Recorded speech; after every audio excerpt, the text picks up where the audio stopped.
only have to be employed to live. There are many things you can do. And he started training me on how to do other things.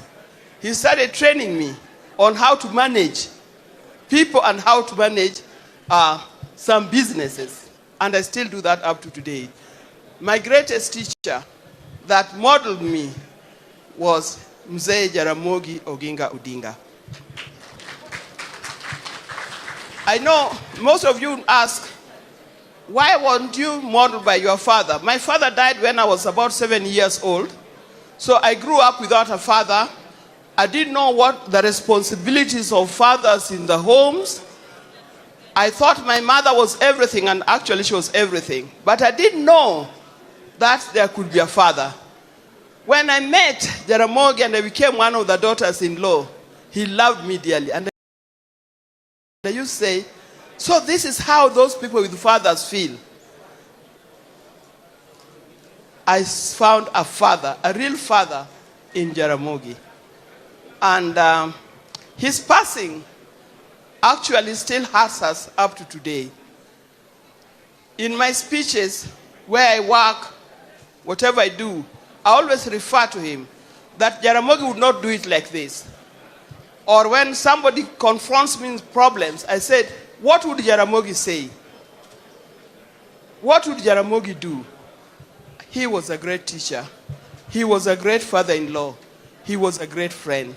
And with those few remarks, we thank God and we pray to God to rest his soul in eternal peace. Thank you. Thank you very much, Min Peng.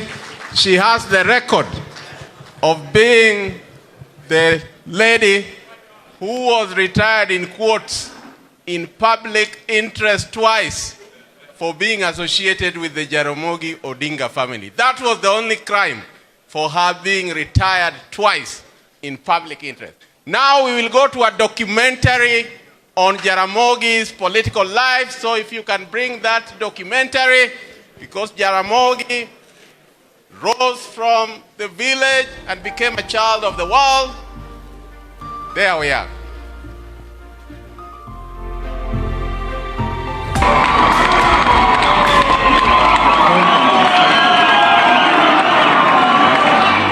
Jaramogi Oginga Odinga is a political giant who straddled Kenya's political landscape like a colossus, both in life and in death. A nationalist and statesman who remains as the greatest of them in the political arena, who stands tall as the great patriot Kenya has ever had and a doyen of opposition politics, betrayed at both of Kenya's momentous political turning points, being the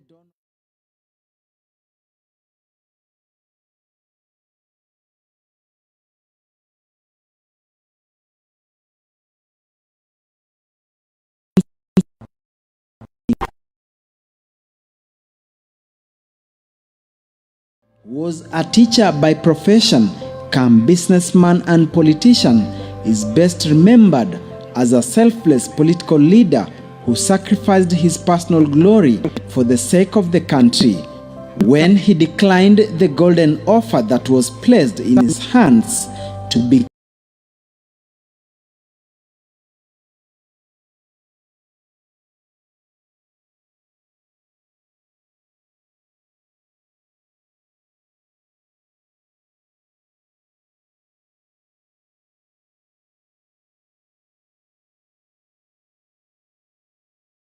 become Kenya's founding president, and instead demanded for the release of Jomo Kenyatta, who was in incarceration, to come and lead. This is said to have shocked many, portraying him political outlook in this country than we are. We are still just in the stages of learning politics from him. Oginga Odinga plunged in the world of murky politics in 1947, becoming a member of the leading lights in Kenya's independence struggle. And when full independence dawned, his efforts and loyalty to the cause were rewarded when Mzee Jomo Kenyatta became president. Jaramogi became Kenya's first vice president. However, the two practiced different political ideologies, and it was only a matter of time. In 1966, 2 years after independence, Kenya's founding Vice President Oginga resigned from his position because his principles were in sharp conflict with government policies at the time, which he felt were drifting far away from democracy, which was a grand betrayal to the independence dream. Hence his autobiography, Not Yet Uhuru. Jomo tended to steer away from what they had promised the citizenry. For instance, the land. The land was actually the big factor in disagreement between Jaramogi and Mzee, because Jaramogi and the other guys like Bill Kagia, for instance, plus a guy by the name J.D. Kala, all these are dead. They were very strong supporters of land being distributed to the citizenry. Kenyatta called Jaramogi, and Jaramogi went to Gatundu. It was about evening. Kenyatta took Jaramogi, told him to follow me. Kenyatta was in his car, Jaramogi was in his car. But ile mali nyingi hapa kwa Thika. Samba ya msungi ilikuwa kubwa na minai. So Kenyatta told Jaramogi, we have fought for this country and we must share things. On the far left, hii masamba na ng'ombe kubwa takuwa yako. Mimi itachukua upande huu. And Jaramogi said no. The Rubicon had been crossed and political battle lines drawn. Jaramogi and his big team of associates formed a new party, Kenya People's Union, KPU, which the government could not tolerate and was proscribed in 1969, a situation was by the infamous 25th October 1969 Kisumu massacre. The relationship between Kenyatta and Jaramogi was beyond repair, but Oginga Odinga stuck to his political principles of championing for democracy despite being put under house arrest. The two were never to meet again until 1978 August, when President Kenyatta died. In his true democratic traits, Oginga went to State House, Nairobi, to mourn his one-time bosom friend, and he did so with respect as per his Luo culture when mourning heroes. Many years later, the sons of founding fathers closed ranks between the two families. None of us is going anywhere. Those who win and those who lose, we must all at the end of the day join hands and work together for our country. I remember on that day when Mzee passed on, Jaramogi went to State House and carrying the flying whisk. He then went and invoked a very, very passionate dirge in Luo. Ewoi gimicha muimari gimodon kirkige.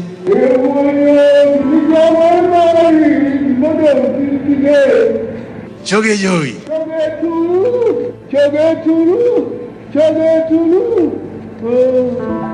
That is very deep. That was a statement of the friendship that had been. Exit Kenyatta, enter Moi, and the doyen of opposition politics was not relenting. He joined forces with other political heavyweights, civil society groups, lawyers, the church, university lecturers and students in agitating for return of multi-party politics in the 80s. This remains as the darkest period in Kenya since independence. The period that was punctuated with detentions without trial and murders in prisons. The darkest phase whose morning came in 1991 when Section 2A of the Constitution was repealed, opening doors for current multi-party democracy after years of shedding blood and sweat in trenches. Kenya's second liberation had been delivered. Many paid the ultimate price. Some, like Charles Rubia, lost their voice while in detention. Kenneth Matiba suffered a stroke that he never recovered from, while for Jaramogi, his son Raila Odinga was detained without trial for 9 years and could not be allowed to attend the burial of his mother, while the likes of James Orengo went into exile and Koigi Mwere holding the record of the longest-serving political detainee of 13 years. They tell you, that you utazungumuza. Some, cane you on your feet and very tender places, particularly Kisigino, this part which we call Maleolas. It's very painful. And this part of, you are very, very painful. You cry, and so you cry until then you find you cannot cry. That you will talk. You will talk. You've been pretending that you're Jaramogi Oginga Odinga's personal physician. That is not the only work you are doing. You are involved in calendar-style organizations to overthrow the government. I say, no, I don't know about all these things. Don't you know Mwa Kenya? I say, no, I don't. If you don't know, you tell us, you will know. Likely after that beating, you see, they dressed me up because you cry until you cannot cry. Because you are beaten, but you don't feel the pain. On 2nd August 1991, the team comprising of Jaramogi Oginga Odinga, Philip Gashoka, Ahmed Bamariz, Salim Ndamwe, Masinde Muliro and George Nthenge formed the first opposition party in Kenya, but KANU regime had outlawed the outfit. The six, led by Jaramogi, had a supporting cast of young thugs that included Gitobu Manyora, Muhisa Kitui, Raila Odinga, Paul Mwite, Anyang' Nyong'o, Joe Ager, as well as progressive lawyers that included John Haminwa, Gibson Kamau Kuria, among others. Eventually, the liberation struggle paid off. Tukitaka kuimarisha chama cha KANU kijulikane kama ni chama safi kinachozingatia yale yote mambo mema na mazuri, lazima tuangalie kwamba tunasafisha. Na kusafisha sio kusema kusafisha na kuna Ford ndani yake. Kitu mimi nauliza nyinyi leo, ili tuone hawa walio katika siasa, wale walio watumishi wa serikali, sisi tuseme kwamba tufungue, tuondoe ile section ya katiba ya Kenya ya 2A. Upon sensing defeat from the gathering storm politically, an internal power struggle over leadership of Ford was engineered by KANU, with opposition luminaries falling into the trap. And in August 1992, the giant Ford split into two. Ford Asili, that was led by Kenneth Matiba, and Ford Kenya, that was led by Jaramogi Oginga Odinga. All the efforts of years of a bitter struggle went down the drain. Ford was Matiba and Jaramogi disagreed. I was in Ford myself because I came from retention earlier than Matiba. I was a position in Ford. I was a fundraiser and I raised a lot of money for Ford under Jaramogi then. But when Matiba came out, Matiba refused to accept Raila Odinga as the only Ford candidate for presidency. It is a Jaramogi Oginga Odinga faction of Ford that had a vision for Kenya. Jaramogi Oginga Odinga represented the not the Marxist, because Jaramogi was never a Marxist, but a people's approach to development. And it was natural, given my participation in university politics and my time at the Nairobi Law Monthly, that I would identify with Jaramogi. What were the reasons that Matiba felt it can't be Jaramogi? Matiba was, truthfully speaking, just stubborn. The issue of ethnicity reared its head, which wasn't there when we were fighting for the second liberation, and which we knew retired President Moi had used very effectively to hold on to power. Mwai Kibaki, who never participated in the second liberation, soon as Section 2A was repealed, he forgot about the Mugumo tree and the razor blade and formed his own party. Okay? Then, my dear friend Matiba, who we had agreed, let's leave it to Jaramogi because of his contribution. Serious students of that period of Kenyan history will definitely see the government hand. That was the only way that Kanu was going to come back, and they zoned the country into areas along which they would vote.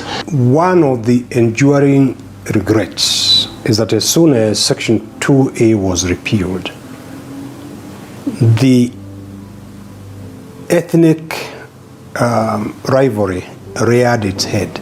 So the dreams, the aspirations of the people die. Of the founding generation, the very few led by Jaramogi remained true to that calling.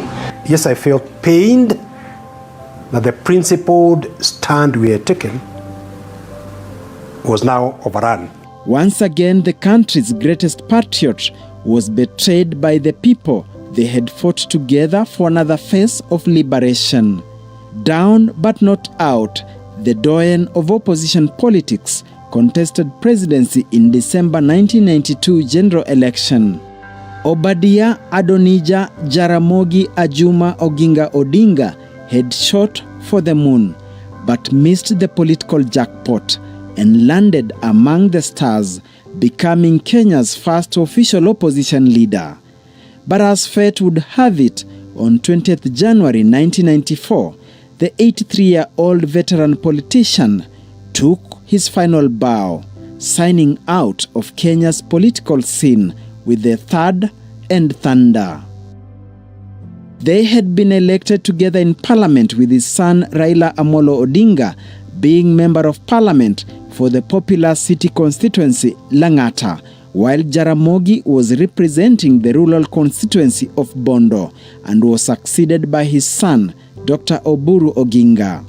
30 years later, Raila Odinga, who became Kenya's second prime minister, is still flying high the opposition flag. Dr. Uhuru is the senator for Siaya County. Their sister Ruth Adhiambo is Kisumu County woman representative, while granddaughter Winnie Odinga is member of parliament in the East African Legislative Assembly. Jaramogi might be long gone, but his political shadow is still large in Kenyan politics, even in death. A doyen who reigned but never ruled. A man who put the country's interest first at his own expense.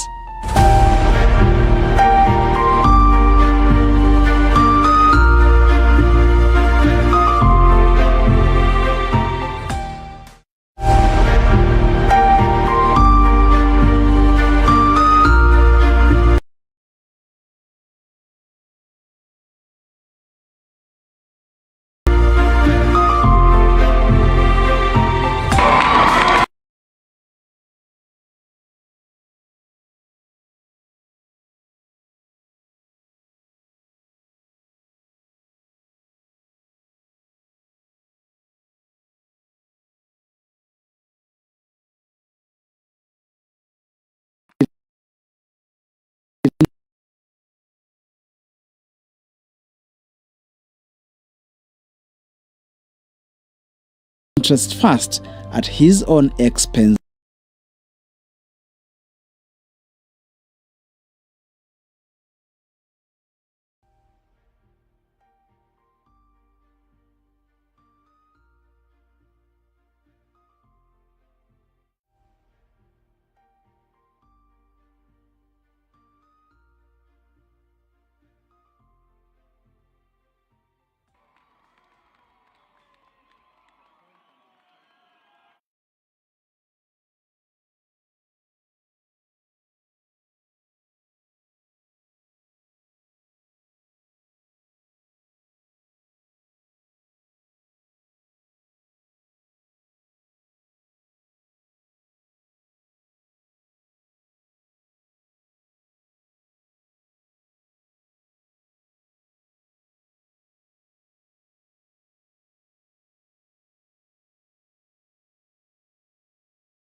October 1911, unnamed Obadiah Adonijah in the Anglican Church, a name he later abandoned, Jaramogi Oginga Odinga, who was a teacher by profession, come businessman and politician, is best remembered as a selfless political leader who sacrificed his personal glory for the sake of the country. When he declined the golden offer that was placed in his hands to become Kenya's founding president, and instead demanded for the release of Jomo Kenyatta, who was in incarceration, to come and lead. This is said to have shocked many, portraying him as a rare breed of politician. We cannot in any sense be more advanced than our teacher and master, whom I think is much more advanced in political outlook in this country than we are. We are still just in the stages of learning politics from him. Oginga Odinga plunged in the world of murky politics in 1947, becoming a member of the leading lights in Kenya's independence struggle. And when full independence dawned, his efforts and loyalty to the cause were rewarded when Mzee Jomo Kenyatta became president. Jaramogi became Kenya's first vice president.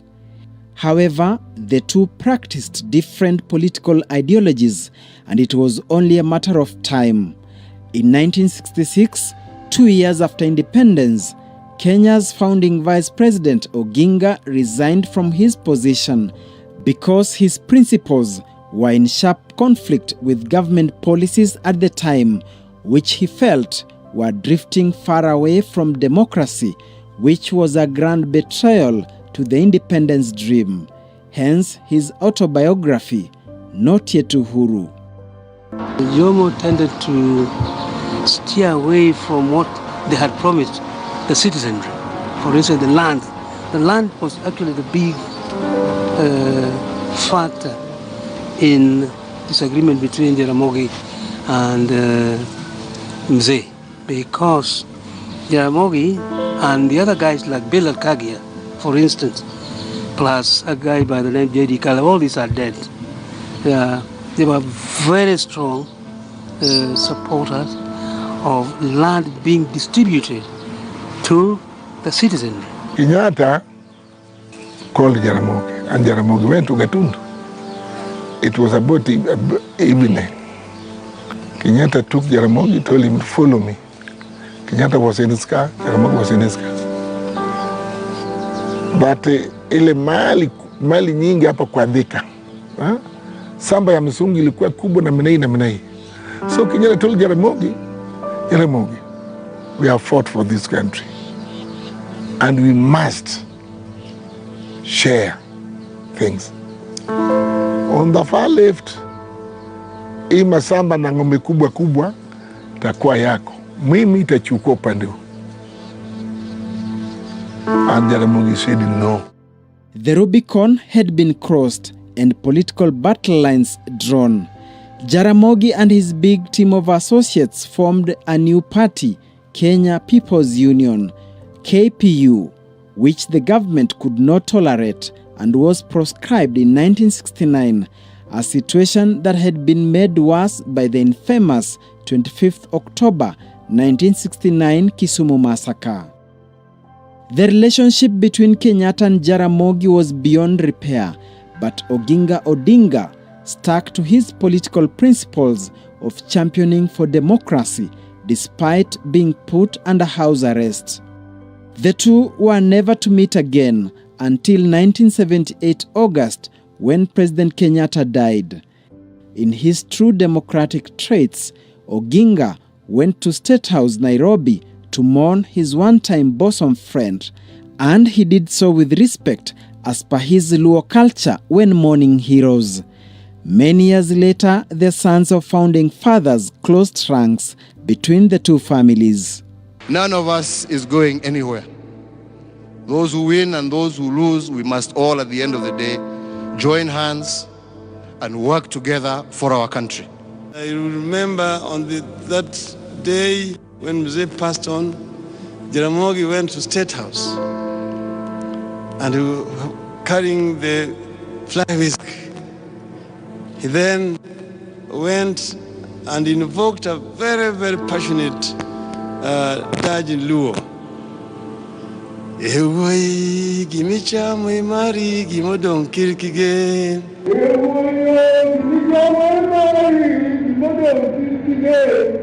Choge joy.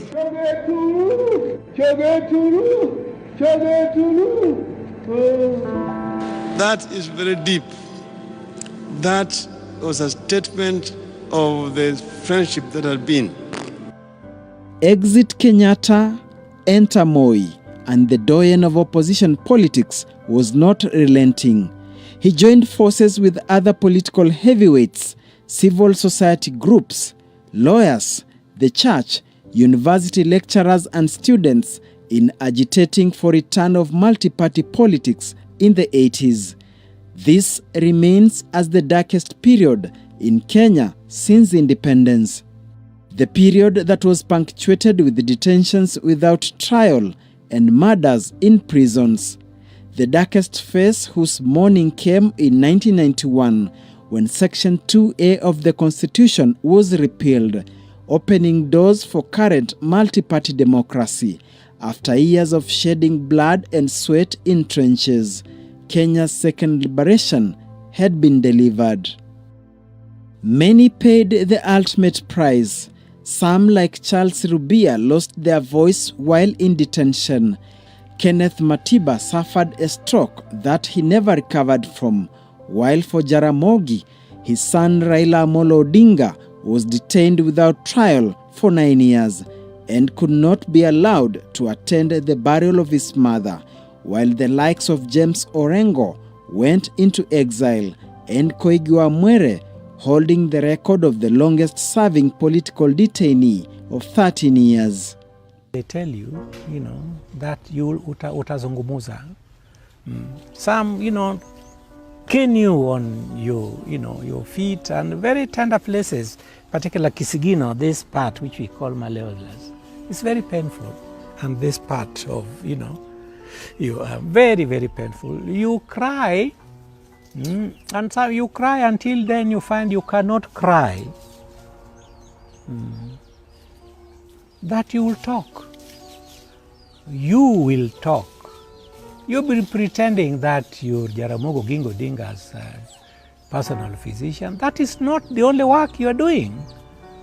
You are involved in calendar-style organizations to overthrow the government. I say, no, I don't know about all these things. Don't you know Mwa Kenya? I say, no, I don't. If you don't know, you'll tell us, you will know. Likely after that meeting, you see, they dressed me up because you cry until you cannot cry. Because you are beaten, but you don't feel the pain. On 2nd August 1991, the team comprising of Jaramogi Oginga Odinga, Philip Gashoka, Ahmed Bamariz, Salim Ndamwe, Masinde Muliro and George Nthenge formed the first opposition party in Kenya, but KANU regime had outlawed the outfit. The six, led by Jaramogi, had a supporting cast of young Turks that included Gitobu Manyora, Muhisa Kitui, Raila Odinga, Paul Mwite, Anyang' Nyong'o, Joe Ager, as well as progressive lawyers that included John Haminwa, Gibson Kamau Kuria, among others.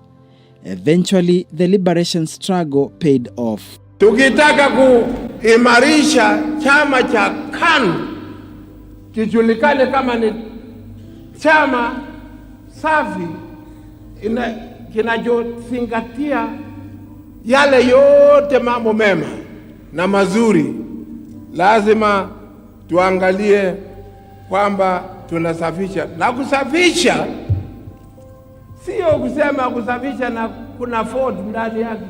Kitu mimi nauliza nyinyi leo, ili tuone hawa walio katika siasa, wale walio watumishi wa serikali, sisi tuseme kwamba tufungue, tuondoe ile section ya katiba ya Kenya ya 2A Upon sensing defeat from the gathering storm politically, an internal power struggle over leadership of Ford was engineered by KANU, with opposition luminaries falling into the trap, and in August 1992, the giant Ford split into two: Ford Asili, that was led by Kenneth Matiba, and Ford Kenya, that was led by Jaramogi Oginga Odinga. All the efforts of years of a bitter struggle went down the drain. Ford was Matiba and Jaramogi disagreed. I was in Ford myself because I came from retention earlier than Matiba. I was positioned in Ford. I was a fundraiser and I raised a lot of money for Ford and Jaramogi then. But when Matiba came out, Matiba refused to accept Raila Odinga as the only Ford candidate for presidency.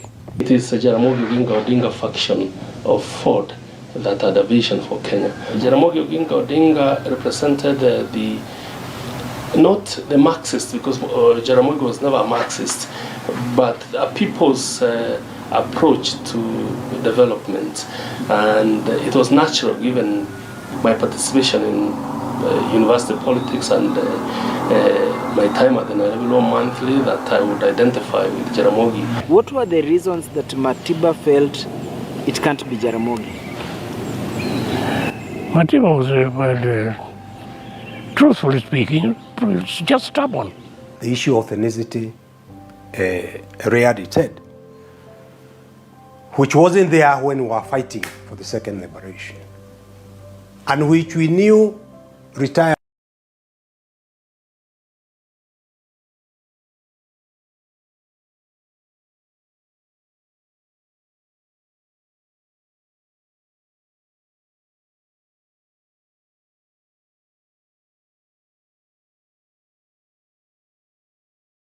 Jaramogi Oginga Odinga and atwa teri mondi dhi mosi e pop Uganda. Obote wuotho Oginga tane bathgi ato ne oka moso pop. Jaramogi no moso pop kandi. Higa moro oka biwachonu. Jaramogi miya moso Nyerere go bote gabut jumbe.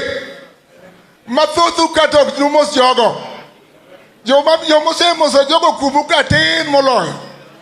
Omiya wacho dunga miluongo n'Oginga Odinga. Jaramogi okeo gwa jare alot kibul ne ng'ama lich miwuoro. To kata kamano dini pogo tho ni to jake konchiel adongo dakwa Jaramogi ni miya tho ni konchiel idhi tho gi kumachielo. Ke Jaramogi no ohera gi hera mabor. Oganda Luo, kama uchokoru e kambi, arwako ute, arwako geni mochopo te, takwayo joluo duto mantie, joluo moa Kampala, joluo moa Tanzania, joluo moa Zambia, nyaka Chad kata Cameroon, joluo riwre obegi moro achiel. Joluo riwre obegi moro achiel nikech gima wadwaro pok wayudo to wadhi yude higa mar 2027. Jokanyal donge uye. Ka ok uluwo bang' Amolo wunyalego to ulal. Luw bang' Raila to udhi yudo gino. Higa ma koro an e kerni, nyocha leko Jaramogi juma mokadho. Konyisa ni luka, to nyis Raila ni mondo luw yone ter mondo wakadh yone wadhi kocha. Jaramogi dhi Raila dhi bedo president mar higa mabiro. Jokanye na muyie. Kora kwa uduto kanyal bo gi weche. Tadwa somo nwe weche matin mana andiko kuom Jaramogi kech bana keto gi dholuo. Mondo ka koro waka tawaju ng'e malongo ni abe na university ma Jaramogi. Jaramogi mopuonja gik mang'eny matune na tawala ga e piny kagi. Nyako mobedo kanya wang'aya ni. Kodero jasungu no biro gi wuon mare. To Jaramogi okona ni wuoth gi uda hero ni eri mondo oyud gima odwaro. Na wuotho gi wuon nyako ni magiko ne wuon nyako ni obedo jakon ma Kisumu County ka. Omiyo aduoko te kada nyako ni erokamano. Ne nyawang'a adhi nyime. To moloyo, oganda luo, makuti Raila matek. Makuti Raila matek, kigugo tiende chwe remo. Oganda luo mobarogo, gibiro duogo. Akwayo oganda luo mondo obedie otachien. E batha kora cham koni, aneno siemna machon gitu kaingeri. Bada koni, aneno Fred Omido. Bada koni, aneno mama Jaramogi. Jaramogi ni eri, ndalo moko noriebo ng'ato moko lo bahati modwoko gwenge. Donge ne umor godo. Jokanya namni umor. Akoro erokamano uru. Aselandonu, aneno familia majo wa Kenyatta. Kapod kamiluongo ni Gatundu potin. Jaramogi notera mina chieme dalano. Koro jo wa Kenyatta manka. Kone ujo wa Kenyatta mos gi mama Ngeda. Mar Nyasaye ogwedhnau. Mar biro irwa. Koro asomo gini. This is a historic day celebrating the life of a hero, a nationalist, a man whose life impacted and changed not only the history of Kenya, but Africa and of course the whole world. I will only highlight certain silent features on Jaramogi's life, as his biography can fill books and books. I knew Jaramogi Oginga Odinga in 1958 at a tender age. As his youth, he was a simple and truthful person, what I would call modest. I loved the family. He loved the family and the nation of Kenya, for which he spent his entire life. Struggle for independence and later for justice, truth, and the rule of law. This latter attribute caused his freedom, happiness, and even his life. At independence, Jaramogi fought with the slogan, "No Kenyatta, no Uhuru," meaning Kenyatta had to be freed before Kenya would attain her independence. Indeed, after detention, Kenyatta became the first Prime Minister of Kenya, and him the Vice President.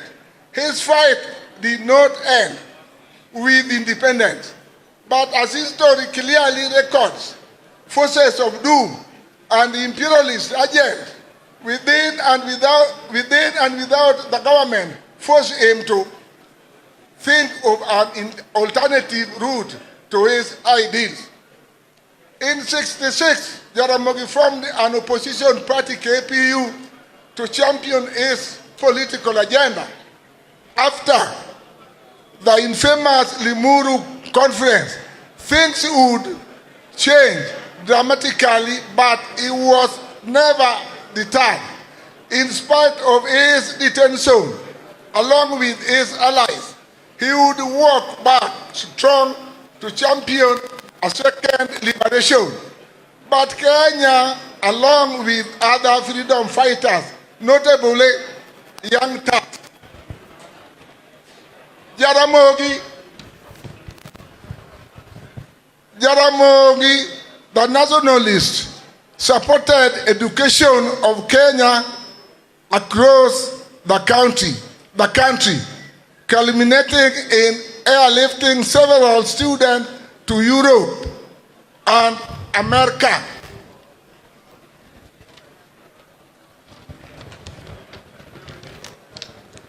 In health, he inspired and participated in building several institutions in Kenya, including the present Jaramogi Oginga Odinga Teaching and Referral Hospital.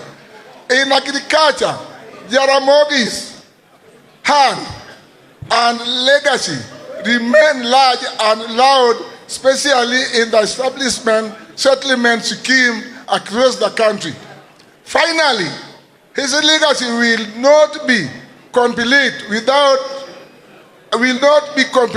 until you read his widely published and readable biography, Not Yet Uhuru, where he narrates his entire life through birth, social life, cultural leadership as the first Luo kid, and many more. May I thank the entire family of Jaramogi Oginga Odinga and the Luo community at large for this special honor according to a great world citizen on his 30th anniversary after life. May peace be with you, Kero Dungerama. Thank you. Thank you very much. As Honorable Fred Omido is being brought, I want to thank our international speakers. I know you have been with us. That is Professor Throop in Washington, D.C., John Kamau in Toronto, and Professor Mason, also in the United States of America. We really appreciate that you have been online all this time, but we are running late in the program, so please bear with us. We shall come to you. Ladies and gentlemen, the man being brought and seated is Honorable Fred Omido from Maragoli. I can see Amos Wako really saying that one is ours. Honorable Fred Omido was a close friend of Jaramogi, and he served in the city, starting with Bahati, that later became known as Makadara, and he served for a record 15 years. He's now 99 years old, but when you hear him speaking, you'd think a 30-year-old is speaking. Ladies and gentlemen, Honorable Fred Omido, take the first. Kelele imezidi hapo nyuma. Can we please have silence, please? Please, if you are in here, please let's be silent so that this particular entrance, please. Tunasherehekea historia ya mtu ambaye hatutasahau maisha yetu katika historia ya Kenya. Jaramogi Oginga Odinga alinikuta mimi bado nikiwa kijana mdogo,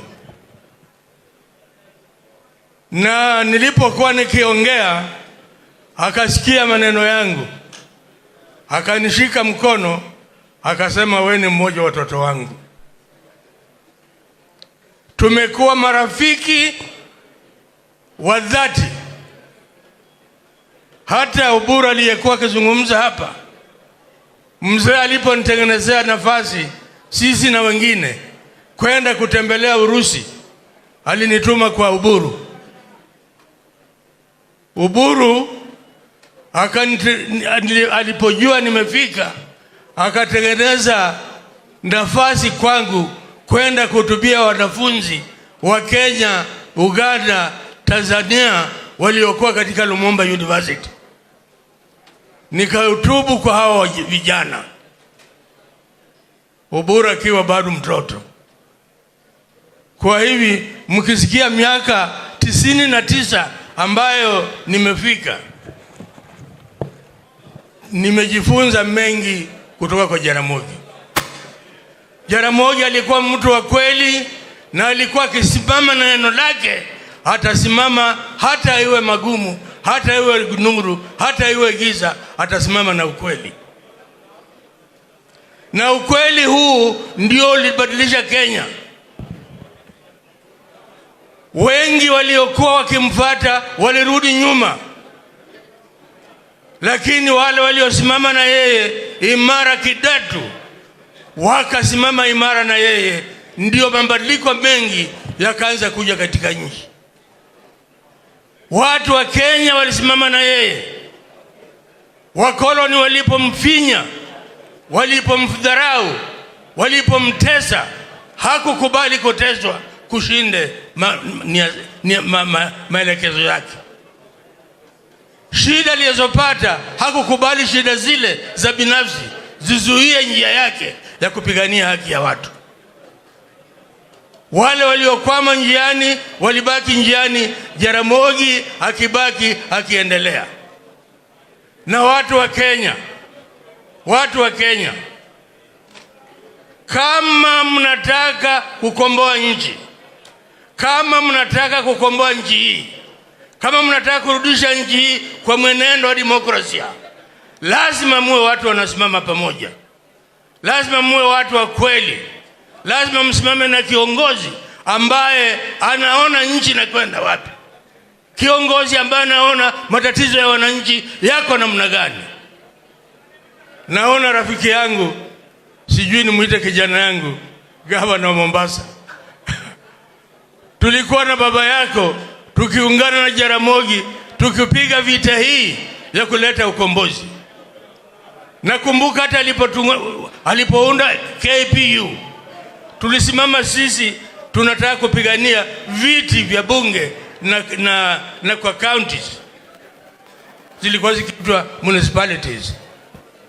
Tumekwenda, tumehand over documents zetu, tunataka uchaguzi.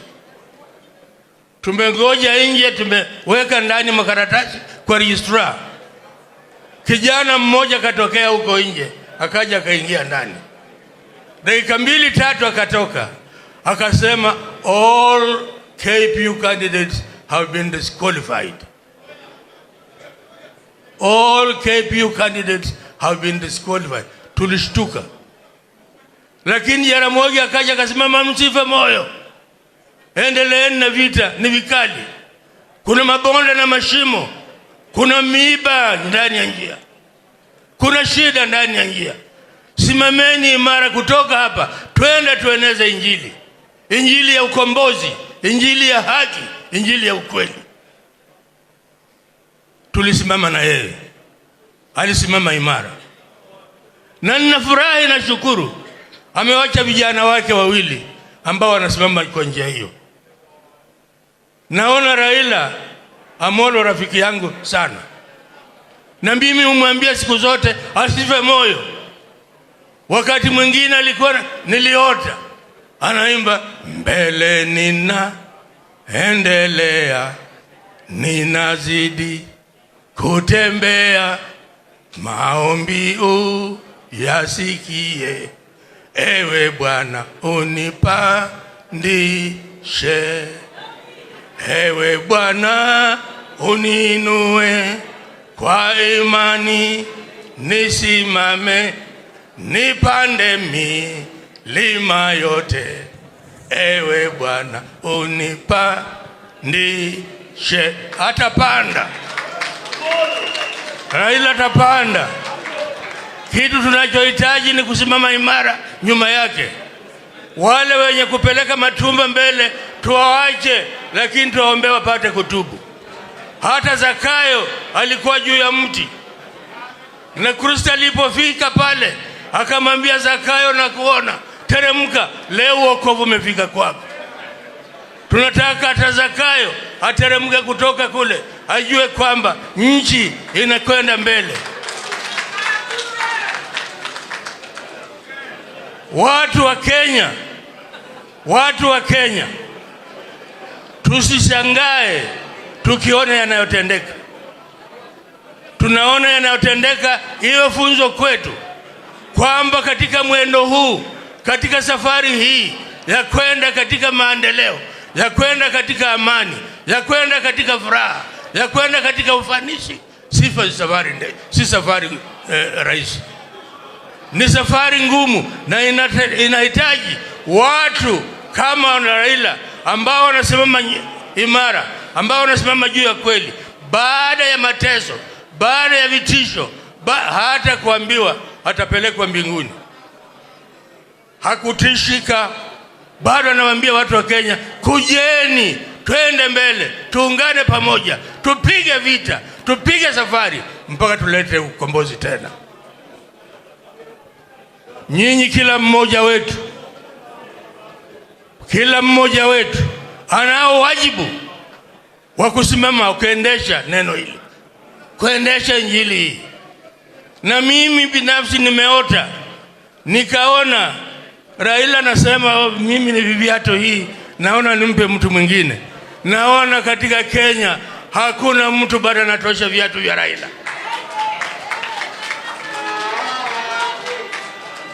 Katika Kenya nimeangalia, na mimi nimeambiwa mimi ni miaka 99. Kwa hivyo nimeona mengi, nimeona viongozi wengi, nimeona wengine wakija wakianguka, wengine wakipeleka tumbo mbele, wanasema nawakilisha watu, na tumbo yake ndio anawakilisha. Lazima tukatae hawa, lazima tuwakatae, tuambie safari yenu imefika mwisho. Safari tunayoanza ni safari mpya ya kuelekea katika ufanisi, katika maendeleo, katika amani, katika furaha. Mhubiri alipokuwa akihubiri katika Injili kanisani, nilisikia maneno yake sana, na mimi naamini kwamba Jaramogi mahali alipo wakati huu anaangalia kutoka juu, akiangalia wana wa Kenya jinsi wanavyoteseka, jinsi wanavyotaabika, jinsi wanavyoshangaika. Anaona Jaramogi akisema, wana wa Kenya, simameni imara kama mimi nilivyosimama imara. Asema, wana wa Kenya, fueni bidii, simameni imara, vueni viatu, twende hata kama ni miba, tukanyage miba, tuelekee safari ya ukombozi. Mungu awabariki kila mmoja wenu. Asante sana Mzee Omido. Now we want to go to the keynote address, which shall be delivered by 3 eminent persons, and I want them to come to the podium. Professor Nyang' Nyong'o, Professor Michael Chege, and Dr. Olara Otunu. As they come, there is a tribute by Ambassador Patrick Hayford, who was Ghana's High Commissioner to South Africa in the last 2 years of President Mandela's leadership, after which he became the Director for Africa in the Executive Office of United Nations Secretary General Kofi Annan. He says that Jaramogi Oginga Odinga was a true African statesman and patriot, a giant of the anti-colonial struggle, and one of the founding fathers of modern Kenya. Today we commemorate and celebrate his courageous, steadfast commitment to upholding and preserving the essence of our identity, culture, and value of Africans. Everywhere he went, he made a lasting impact. Such was the sheer force of his personality. Oginga Odinga spoke boldly and loudly for Africa, locally, regionally, and internationally, becoming a powerful advocate for the freedom and dignity of the black man. We will always remember and commemorate his immeasurable contribution and his extraordinary legacy. May his great soul rest in perfect peace. Signed, Ambassador Patrick Hayford. Ladies and gentlemen, we have now reached the stage in which we are going to have our keynote address in a unique way. And before us here, we have 3 great Africans. The first to speak will be Professor Nyang' Nyong'o, who for the moment is here now will remove his governor's hat and will wear his academic hat. He's not only been my mentor at the university in the Department of Political Science, but he's written a lot on politics and political economy, but he's also become a practitioner. And during the Ford days, he was the executive director of Ford and later Ford Kenya.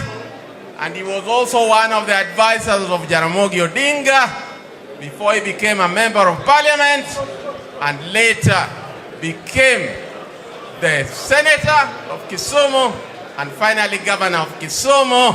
Professor, I think you will start and then I will introduce Michael, or you want me to introduce all of you? Okay. The second speaker will be Professor Michael Chege. Professor Michael Chege and Professor Nyang' Nyong'o are like Siamese twins. They teach political economy, and during the heydays of the 1980s, when there used to be public lectures in the University of Nairobi's Taifa Hall, Professor Nyong'o and Professor Michael Chege were regular speakers. They've also been together when Professor Nyang' Nyong'o was the Minister for Economic Planning. Professor Michael Chege was his advisor. So you can talk of two gentlemen who are a loaded combination. Joining them is again one who combines very well with them. And Dr. Olaro Tunu with Professor Nyong'o go way back to Makerere. He became the foreign minister and has been a diplomat of the Uganda government. He comes from the community of the wider Luo in Uganda.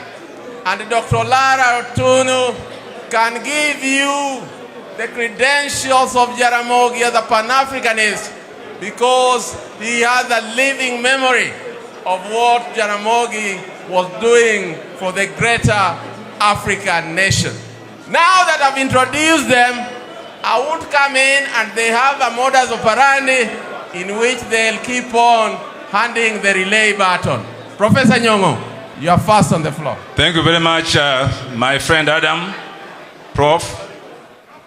Thank you very much, the family Jaramogi who arranged these things today, inspired it, and all those who have come.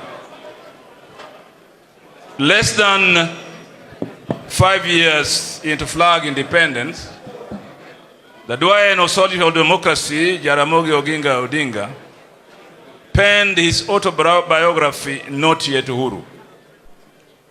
Matters have since gotten worse. The masses in Kenya can hardly breathe. Across our land and nation, disrespect for human dignity reigns. There are families surviving on 1 meal per day.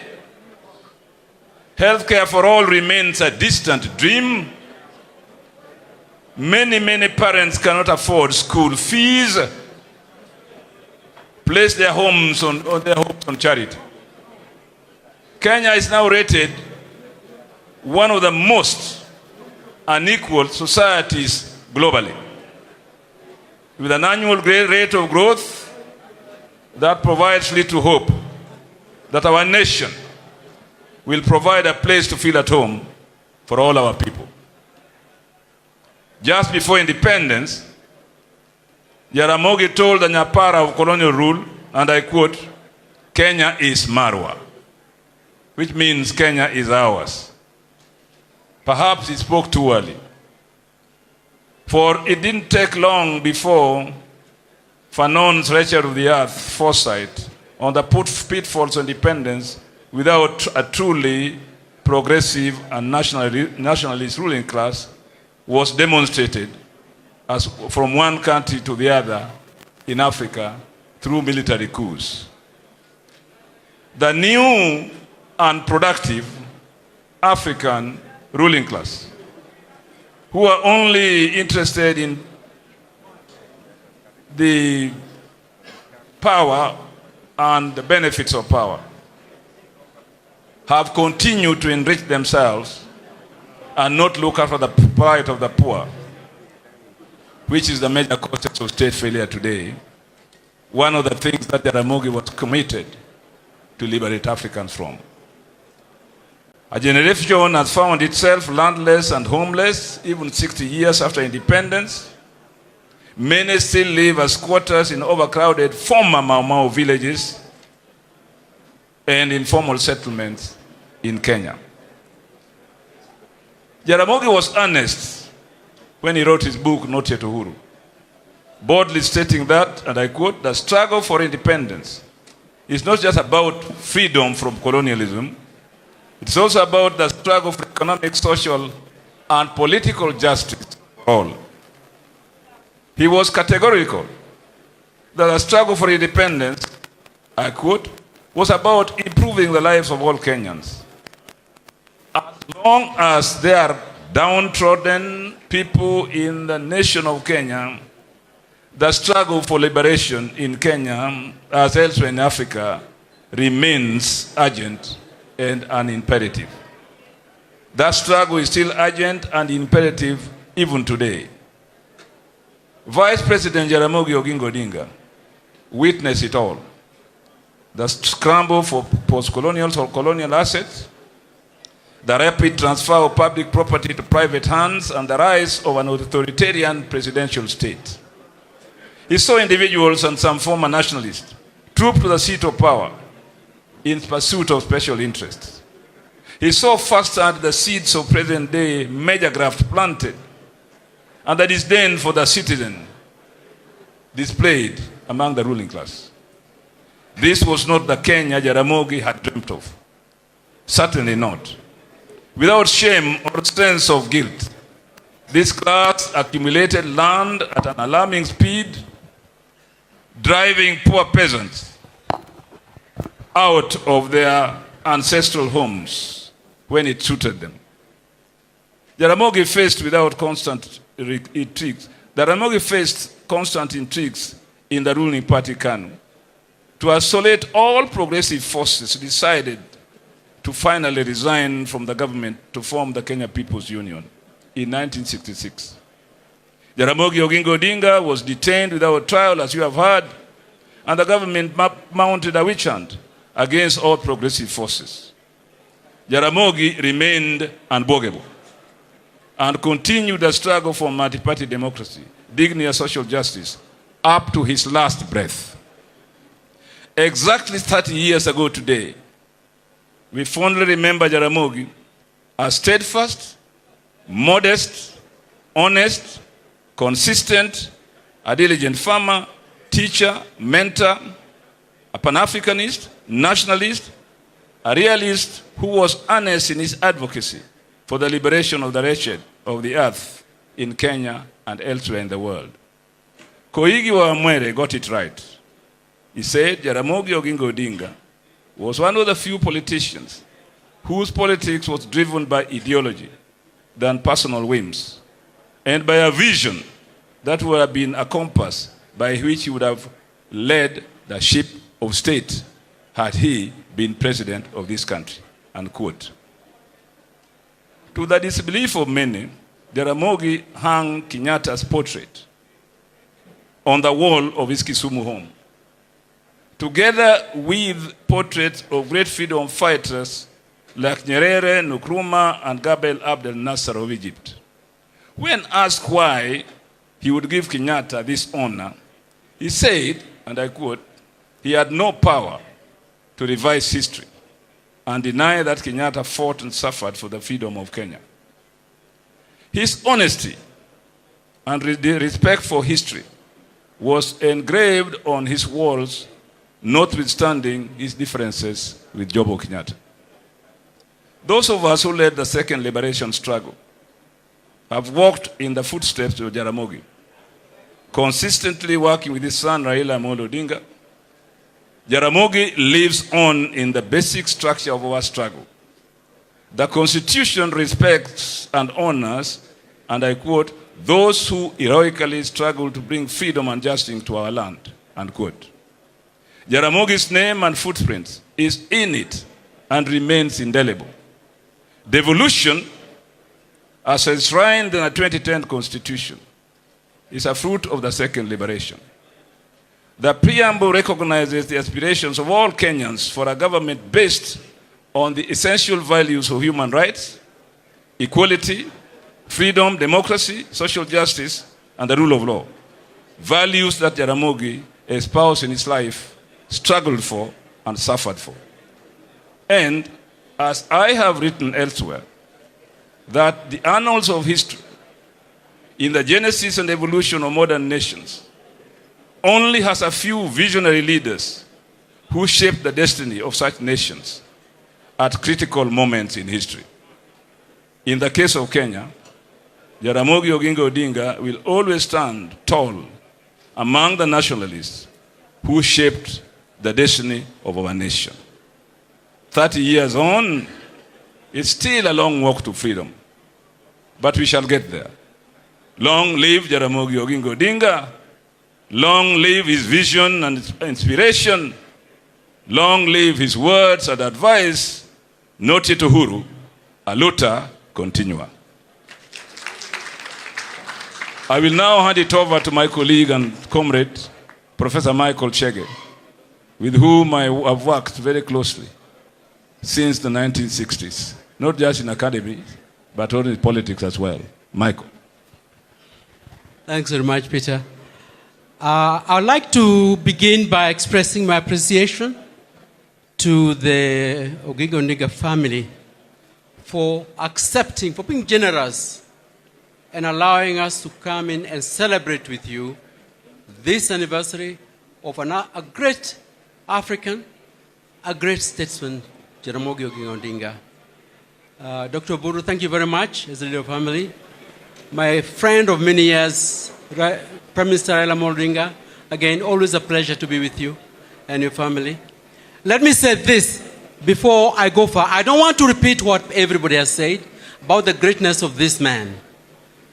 I want to say something about greater things we have done, which are not yet in the public domain, and which is people like us who should be doing research and bringing them to you as a way of getting him known better and also getting our country to improve the way it does its business better. I was 12 years old in 1958 when Jaramogi stood in Parliament, Legislative Council, and said whatever the British thought about the 14 members who had been elected in the Legislative Council, the true leaders of the African people are the ones you locked up. Jomo Kenyatta, the Kapenguria Six, and the others. I can assure you from what I heard from the elders, because we are still in the village concentration camps, the earth shook. Nobody knew what was going to happen to him, whether he too was going to be locked up, or what was going to happen. But I can tell you, it was a moment that raised people's hearts.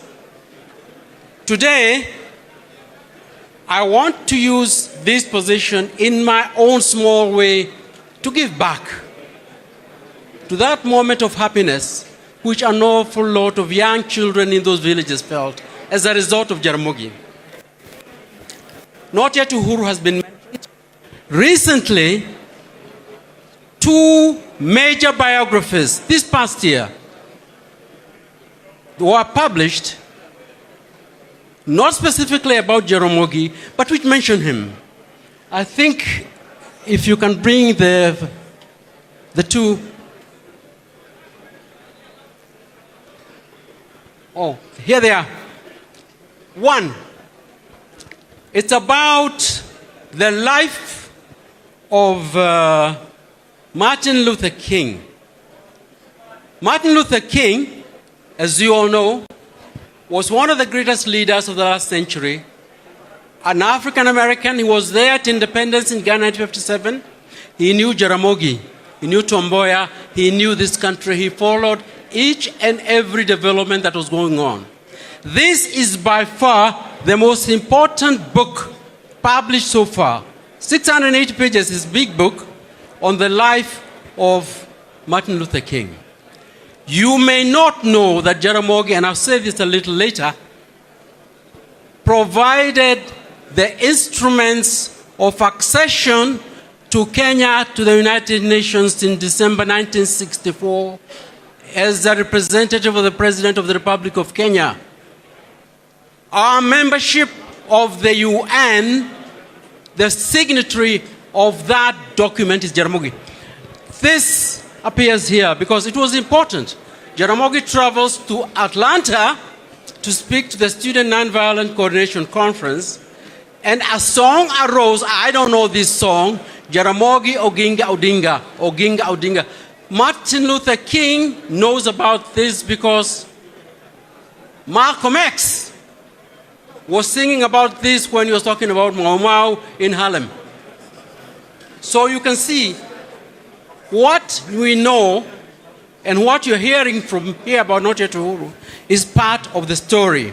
Second book here is the book on Patrice Lumumba, by far the best there is now on the death and the murder of Patrice Lumumba. Patrice Lumumba was a person whose life and whose ideas were dear to Jaramogi. He hung his picture in his bedroom. He started the Lumumba Institute. He liked Lumumba's idea. We have Lumumba estate near where he liked to live in Island. This book shows the CIA's mendacity in the murder of Patrice Lumumba, the way he was killed and thrown into an acid tank of hydrochloric acid in Katanga. Two things here which are important to Jaramogi's life. You will not believe. Martin Luther King was accused consistently by the CIA and FBI of being a communist and of being in payroll of the communists. And that made his life hard. Patrice Lumumba was accused of being a Soviet spy. No.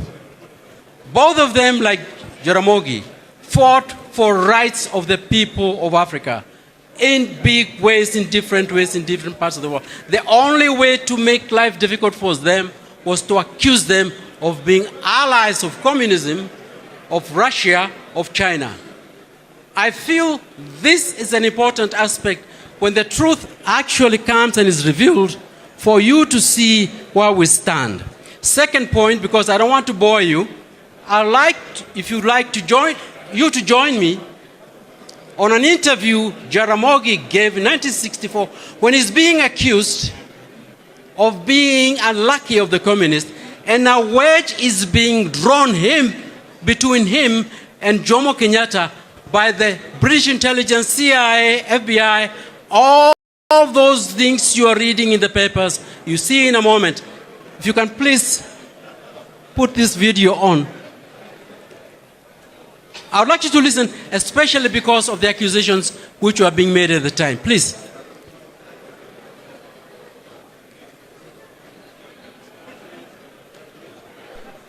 Oh no, please, no, don't go back.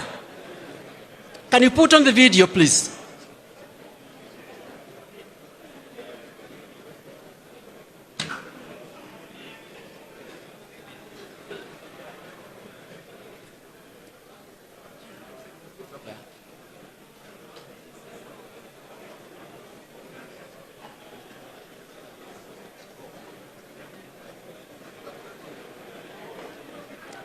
Please listen, because it is important to know about how somebody's political life in those days could be destroyed from outside.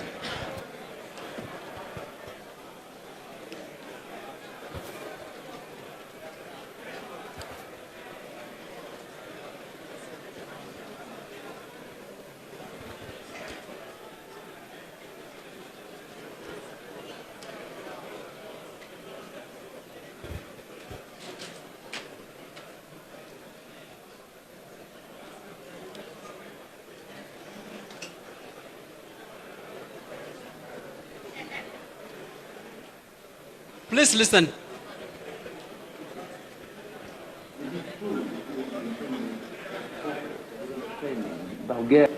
He's been Jomo Kenyatta. He's been described as anti-Western and pro-communist, and I asked him what he had to say about this. Well, let me say that I think those who think of me like that are very wrong indeed. I only laugh at them because they are short-minded and they don't know what they're doing. Why I appear to be pro-East is because the weight has been so heavily overweighted on the western side, because Kenya has been under British. And the Americans' influence here is also very strong. And in order to be neutral, I might appear as if I'm pulling the weight in order to balance it towards the east. And anybody who's seeing me just arm pulling in order to bring the balance, they tend to think that I go east. But I am, because I must pull towards east in order to bring about the balance. And immediately the balance comes, I can only be proud to tell you that I'm an African nationalist who will always tour what I feel is right for the African people in Kenya and in Africa. Listen to that. It's also suggested, reported, that you have a private army and that you've been importing arms for this army. What's your comment on that? Well, I wish I had it, but at the present moment I'm very sorry that I haven't got it. Is it true that you have been sending your supporters for guerrilla training in Bulgaria and other communist countries? Well, not my supporters. We have been sending the people who are thirsty for education from this country to go to all this country to search for education in any field, not one particular field. Is it your ambition to become president of Kenya? But that is not for me to judge. Let it be that is it the wish of the people. If it is the wish of the people that I should lead them in any direction, in any way, let them. It will be their own judgment and so on, and not mine. Mr. Odinga, there's been a lot of feeling in Britain about the deportation of Mr. Beeston of the Daily Telegraph. Can you tell us the reasons for his deportation? But that is known, and I needn't actually elaborate on it. Okay. Ladies and gentlemen, the point I'm making is this. Nowhere in that interview did you hear any allegation on Jaramogi, in his own words, about favoring the East. It's about East and West and balancing it. And he says, I'm an African nationalist first and foremost. If you miss that about Jaramogi's life, you'll miss everything. I'm an African nationalist. There is a very strong story, which you ought to remember, about the humiliation him and his generation went through when they were young and working in this country. At one point, when he was at Maseno as a headmaster of the primary school, the Mzungu, who was his boss, tells him, you don't have the brains of my 6-year-old. You black people are sending Mr. Madhu to Legislative Council, but you don't have the brains of my 6-year-old. Jaramogi spends about 3 pages talking about that story. When he says I'm an African nationalist and I'm fighting for African people, it goes way back. The bitterness, the anger, and the humiliation. Let's not forget that before you get into the propaganda. Second point, I had and wanted you to look at this picture here. This is Cow in 1952, just before the emergency broke out. I want you to look at it because it's not very clear, but Jaramogi is, well, that circle at the corner there. There's Jomo Kenyatta in the middle. Underneath here, at the bottom, is Dedan Kimathi. These photographs puts Jaramogi, Dedan Kimathi in one place, in one day. But history is not as written, giving us that connection between the two and all the others. There is Kubai at the back, there is Jesse Kariuki, there is Chief Koinange, who was arrested after this. We don't know the identities of all these people. Once we digitize this photograph so that you can see the faces more clearly, we will identify who's here. By the way, Jaramogi is in a suit and a tie. This is 1952. So it tells you how much the transitions are taking place. But there's a story in this and a whole lot of other photographs that you can get. Today, Kimathi occupies a larger-than-life place in our nationalism. No guerrilla leader fights without political backup and without the backup of peasants in society. There is a connection here you will not see in the literature so far. We can do the research and bring it to you if we do it right. The other point I wanted to make before I sit down has to do with the legacy of Jaramogi in ways we don't often recognize. I've just mentioned that it was him who delivered the instruments of Kenya's membership to the United Nations in 1964 after independence. Jaramogi also represented Kenya at the founding of the Organization of African Unity in May 1963. The documents accessing membership of Kenya to OAU, that's Jaramogi's legacy. This coat of arms, again, I would like you to look at it because when you look at the jogo and the axe, I ask students, what does it mean? And they say, well, the jogo was from Kanu and the axe is there because it shows how strong Kanu was. This jogo and the axe is a legacy of Jaramogi. In Luo culture, when a young man leaves a Simba and is founding his home, he comes to the what? What does he provide? An axe and a cockerel. This is what you're seeing there. And this is the mind at the onset of our independence of this new house which is being built, which must have an axe and a cockerel. You know, I know, I've been taught by masters of this trade, Luo elders. If the cockerel and the axe are intact, the following morning, the omens are good. Proceed. And one of the Prime Minister says, I've got it right, 100%. Thank you. Over there at Langata, where Prime Minister, you've done a great job with former President Uhuru Kenyatta to commemorate the scene of why we got our independence.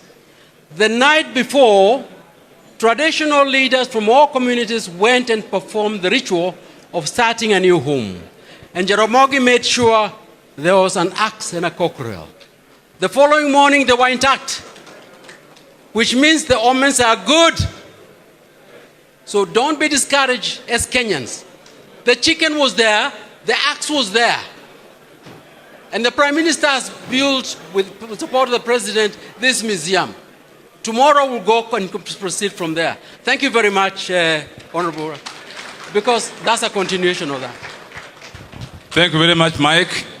You people, more history will come to you as we go by in the years to come. Let me now call my friend Olara Otunu from Uganda, from Lira, Acholiland, a great nationalist in Uganda, a brilliant politician, a brilliant scholar. Thank you. Omera Dr. Uhuru, Omera PM Raila, Mama Ida, Mama Margaret Kenyatta, brothers and sisters, Governor James Orengo, my old friend, and Governor Professor P. Nyong'o, I greet all of you. I have come from Uganda with a strong delegation. There is no time to introduce them to you. We have come to pay tribute. We've come to pay tribute to Jaramogi Oginga, La Wilwen, Oluma. We have come to tribute to him with you. In Uganda, there is great excitement. As we were trekking our way here, we kept receiving messages from people who were wishing us well on this occasion. So PM and Dr. Oburu and the entire family, thank you for organizing this. We thank you. Because of time constraint, I will be very schematic. We grew up in the powerful shadow in East Africa of the figures that you saw in the photograph that Dr. Michael Chege just showed us.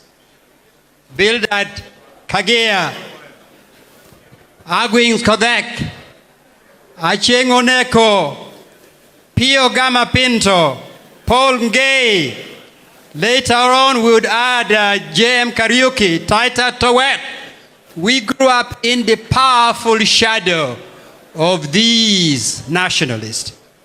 I, of course, didn't know Jaramogi then. I didn't know him in Kenya. But I was very fortunate I would get to know him in New York as his resident assistant. Jaramogi in the early 80s would travel to New York because he had an NGO registered with the United Nations. And also would come to New York to organize to travel to neighboring countries. And I was therefore his resident assistant in New York and very fortunate to spend a long number of hours with him. I just want to say this. First, Jaramogi could have become a historic president of Kenya. He did not.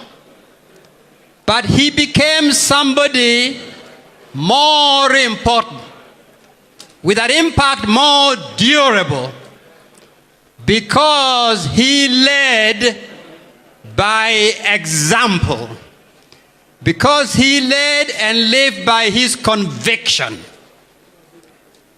Jaramogi therefore left a powerful legacy for all of us.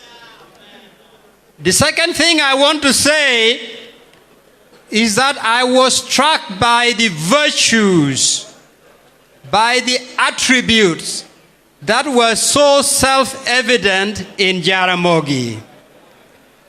His faithfulness to the people, his courage, his sense of duty, his tenacity in the struggle, and very rare, his self-denial. Denying himself in order to serve the greater good of the community. Jaramogi was also, in spite of his suffering for many years, always committed to reconciliation. These are attributes which, in my view, were not accidental. The Luo elders have attributes which are expected of them, as Jodito Pacho. And these attributes of Jaramogi come straight from that tradition. May God bless him for all that. Thirdly, I was struck that Jaramogi, among the African leaders, was a deeply rooted leader. Rooted in his own culture, in his tradition, in the history of his people. That is what gave Jaramogi the confidence to be so open and so cosmopolitan and to accept other cultures and tradition and not be threatened by any of that. He made friends all over. You cannot be a great leader in Africa if you are floating in thin air. You have no roots. It's like Okot Bitek's Song of Lawino, without that being the authentic voice of his mother, written in the idiom and rhythm and meaning of his own people, it would not have made the impact it did. So in the political arena, Jaramogi was the equivalent. His rootedness made him a more authentic nationalist in Kenya. He made him a more powerful, convincing Pan-Africanist. how I wish that more of our leaders today would have those virtues. Then let me say this. Before Jaramogi, Bobby Marley said and sang, "We cannot sing the Lord's song in a strange land. We cannot sing the Lord's song in the land of not yet uhuru." Jaramogi particularly provided this dirge, this soul searching, this credo cur, because of the wholesale plunder that some of our leaders are doing to our country. Not corruption. Corruption is a polite word. Wholesale plunder that is taking place. Jaramogi spoke of not yet uhuru because he was opposed to some of the African leaders manipulating our ethnic diversity and richness to divide our people. Jaramogi never accepted this. Jaramogi said not yet uhuru because he wanted power to be with our people, to elect those that should govern them, and not the string of rigged elections. And Jaramogi said, not yet uhuru, because he believed in an egalitarian society, a society in which a child from the remotest village in Kenya can become Professor Nyang' Nyong'o. A child from the rural areas and the slum can tomorrow become Dr. Oburu. He believed with all his heart in that, in providing equality of opportunities. So, if we are today celebrating the life and contribution of Jaramogi, are we prepared to be worthy heirs of Jaramogi? Are we especially address this to the leaders and the intelligentsia? Joma wangu yabe. Are you prepared to be worthy heirs of Jaramogi's legacy? To fight the fight that he left midway. It is the unfinished business of not yet uhuru. Are we prepared to accomplish that struggle? That is the meaning of today's gathering. And if we leave here determined to accomplish the unfinished business that Jaramogi started, then I'll say, what Ramogi, what Kikuch, Oterawa, Yue Kikuch, La Wirwuri, We Kikuch, La Wimon, Pien, Wabichobo, what Mamegi, Wabichobo, Luen, my child. So, Jaramogi, rest in peace. This mission will be accomplished. Rest in peace. Apoyo, erokamano. Aya. Next time you come, Olara, they will be speaking Acholi. Apoyo, erokamano. Asante. Thank you very much. Let me take this opportunity just to introduce the governors who are here and to ask Governor Abdul Swamad Sharif Nasir to say a word or two on their behalf. We have today with us, apart from the First Lady, who is not a governor, my wife, you are in that category. Thank you very much. Just stand up so that they know that I'm not Bolingo. Thank you. Asante. Governor James Orengo of Siaya. Jim. Thank you very much, Jim. Governor Gladys Wanga of Homa Bay, the indomitable lady. Thank you very much. Governor Ochilo Ayako Nyakwar Jamoko of Migori. Thank you very much. Governor Simba Arati from Kisii. Wapi Simba? Ako hapa? Okay. Governor Abdul Swamad Sharif Nasir, I've introduced you. You will come over. Then we have Governor Gideon Mungaro. Gideon, yuko wapi? He's not here. Then Governor Wilberforce Ochichilo. Was he here? Finally, is Ferdinand Baraza here? Any other governor I've not mentioned? Now, I'm sure when Moses Kuria came, you didn't see him. I recognize him. Mheshimiwa Waziri Moses Kuria, a good friend of mine. Head of Public Service. Kifanya nyoko atamuona basi. Aya. Then I just introduced 3 deputy governors. My deputy governor, Governor Willie. Thank you very much, Matthew. Deputy Governor Joseph Magwanga from Homa Bay. Thank you very much. And Deputy Governor Dr. Joseph Mahiri. Aya. Now I'll ask Elisha Oraro, the Deputy Speaker of Kisumu Assembly. The people in Kisumu Assembly here, Nereo Kombo, Deputy Speaker, Honorable Ken Oko, please. Majority Leader, Honorable Mumbo Wade, Deputy Majority Leader, and Honorable Aduinyang, Chief Whip. Asante Adui, and finally, Madam Jennifer Obonyo, Deputy Chief Whip. Yeah. Now, finally, can I ask, let me just give a chance to Governor, because he's in a hurry, want to catch a plane. Then I'll ask Wandai.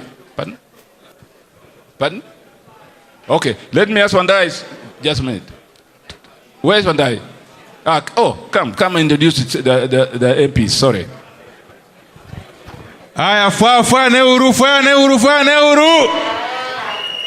Let me, on behalf of my colleague members of the National Assembly, join the family of Jaramogi in celebrating 30 years since his demise. But let me also say this before I introduce my colleagues, that some of us who are too young to have interacted with Jaramogi closely have had the rare opportunity and chance to be mentored by Baba Raila Odinga. And since we have been mentored properly by Baba, by extension, we have been mentored by Jaramogi. And secondly, let us use this occasion to take stock of the gains we have been able to make in the reform journey, and possibly the losses we might have incurred along the way as we march forward. And let me also commit, finally, on behalf of my colleagues, that we are going to remain true to the course and to walk the journey. Koro yenauru, Monda introduce wabunge mankind. Let me just ask you to stand up. As I mention your name, you sit down. But let me start with the national chairman of ODM, the Honorable John Mbadi, who is also nominated MP. We have in our midst, of course, the county leader or MP for Kisumu County, Ruth Odinga. The Honorable Anthony Oluoch of Mathare. The Honorable Bensouda of Homa Bay. The Honorable Adipo Kwome of Karachuonyo. The Honorable Martin, Ward Chief of Ndiwa. The Honorable Daktari Eva Buyu of Kabondo, Eve Obara of Kabondo Kasipul. The Honorable Orero Mwalimu of Kibera. The Honorable Dr. Lilian Gogo of Rangwe. The Honorable TJ Kajuang of Ruaraka. The Honorable Dr. Christine Ombaka of Siaya. The Honorable Tomo Dege of Nyatike. The Honorable now Rosa Buyu of Kisumu. The Honorable Peter Masara of Suna West. The Honorable Sir Charles Ongondo Were of Kasipol. The Honorable, the indomitable lady Mishi Mboko of Likoni. The Honorable Zamzam of Mombasa. the Honorable Fulangege Baditwalib of Jomvu, Mombasa, the Honorable Dr. James Nyikal of Seme, who is also the chairman of Duol, the Honorable Oku Kaunya of Teso North, the Honorable Aduma Owur of Nyakach. I have also been asked to introduce the Deputy Leader of Minority, the Honorable Joshua Daktari Joshua Odongo Oron, our host and the MP for Kisumu Central. Of course, Oron must be introduced in a special way. I'm also been asked to introduce the Deputy Leader of Minority of the Senate, who is also the Senator for Kitui. He is here representing His Excellency Kalonzo Musyoka. The Honorable Enoch Wambua. I don't know if you would come forward quickly as we conclude and introduce. Yes. Of course, Wambua will introduce the senators, including the SG of the party. I also want to acknowledge the presence of all other guests who have come here, including delegations, particularly delegations from Busia County. I saw them here. Haya, karibu Senator Enoch Wambua. Thank you. Thank you very much, my brother, my friend, Excellency Raila Amolo Odinga, and the family of our father, Jaramogi Oginga Odinga, for hosting us today. Mine will be very brief. Excellency, I come all the way from Ukambani to bring greetings from the people of the lower eastern region. Umepokea salamu zao? I am here, Excellency, to also represent the Wiper Party leader, His Excellency Dr. Stephen Kalonzo Musyoka, who was unable to join us today because he has been invited to the DRC to witness the swearing in of their president. And I know he is there with our president, President Ruto Kenyatta. What I know for a fact, His Excellency, and I know my brother Moses is here, I know for a fact that the government of William Samoei Ruto was not invited in that swearing in ceremony because they have messed up protocol with our region. Excellency, I will say one thing and I sit down. Sio ni ukweli? Si tumeambiwa mzee yote alikuwa anasema ukweli? Na sisi tuseme tu ukweli pia? Kabisa. So, I have a lot of respect for three people, three leaders in this country. The first person that I truly respect, and that is why I am here on a Saturday, ni huyu mzee Jaramogi Oginga Odinga. Because when he had an opportunity to form government and become president of the Republic of Kenya, he passed that opportunity and said, we can never do it for as long as Johnston Jomo Kenyatta is in distinction. Lazima atolewe kwanza, akuje atuongoze. The second person that I have a lot of respect for is our leader in Azimio, Raila Amolo Odinga. Because in the year 2002, vile aliangalia akaona viongozi, they cannot agree on who will form the government of the Republic of Kenya, he turned and said, Emilio Stanley Mwai Kibaki. And with those words, this man liberated us from the many, many years of dark rule of KANU. The other man I have a lot of respect for, and that's the man for whom I'm here to bring his things to you, is one Stephen Kalonzo Musyoka, who in the year 2013, he shelved his presidential ambitions and stood firmly behind Raila Amolo Odinga. In 2017, he shelved his ambition and stood firmly behind Raila Amolo Odinga. In 2022, he shelved his ambitions and stood firmly behind Raila Amolo Odinga. Those are the three men in this country that I adore and I respect. And I want to say today, without fear of contradiction, that the salvation of this country in terms of political leadership lies in the hands of Raila Odinga and Stephen Kalonzo Musyoka. Ya mwisho, the best I want to introduce the senators that are here and perhaps ask the SG of ODM, the biggest political party in this part of the region, not just in Kenya, East and Central Africa. Just come and say a word as we introduce the rest of the senators who are here. Senator Safadhali Musimame, we introduce you. And I know kuna senator mmoja hajafika hapa leo, na sijui ameenda wapi, na tuko hapa kwao nyumbani. Mmemwona mahali? Ako wapi? Sasa mimi nimetembea natafuta hao senator simuoni. Baba, there is one thing we have to do in Azimio. Those leaders that were elected on tickets Azimio, na wametoroka chama. Political parties now must test every article of the Constitution and every section of the law. We must withdraw our sponsorship from those leaders to watupe nje, we go for fresh elections. Hapa mnasema nini? Eji unasema nini? Hapo ni sawa.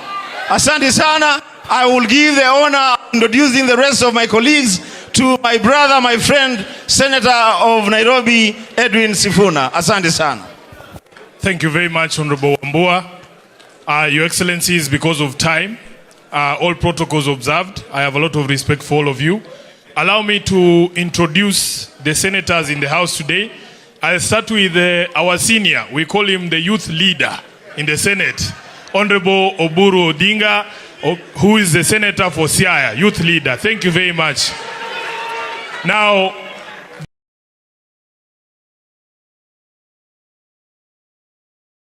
Homa Bay na anafikanga mpaka huku yote.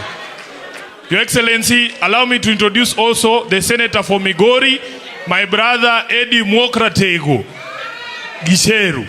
Alafu finally, my chairman of the Public Accounts Committee and the senator for Homa Bay, Honorable Senator Moses Kajwang. Asante sana, Your Excellency.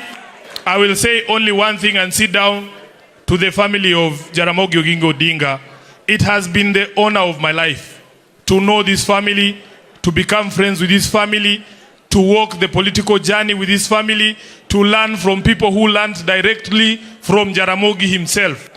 Your Excellency, it is not many young people who get the opportunity that some of us have gotten in ODM. That I was mentored by Peter Anyang' Nyong'o, who's my predecessor as the Secretary General of the party. I have learned under the feet of James Agri Boborengo. I have learned under the feet of Baba Raila Odinga himself. I want to say that this family, God bless you as you continue to make the sacrifices that you've made for the liberation of our country and of our people.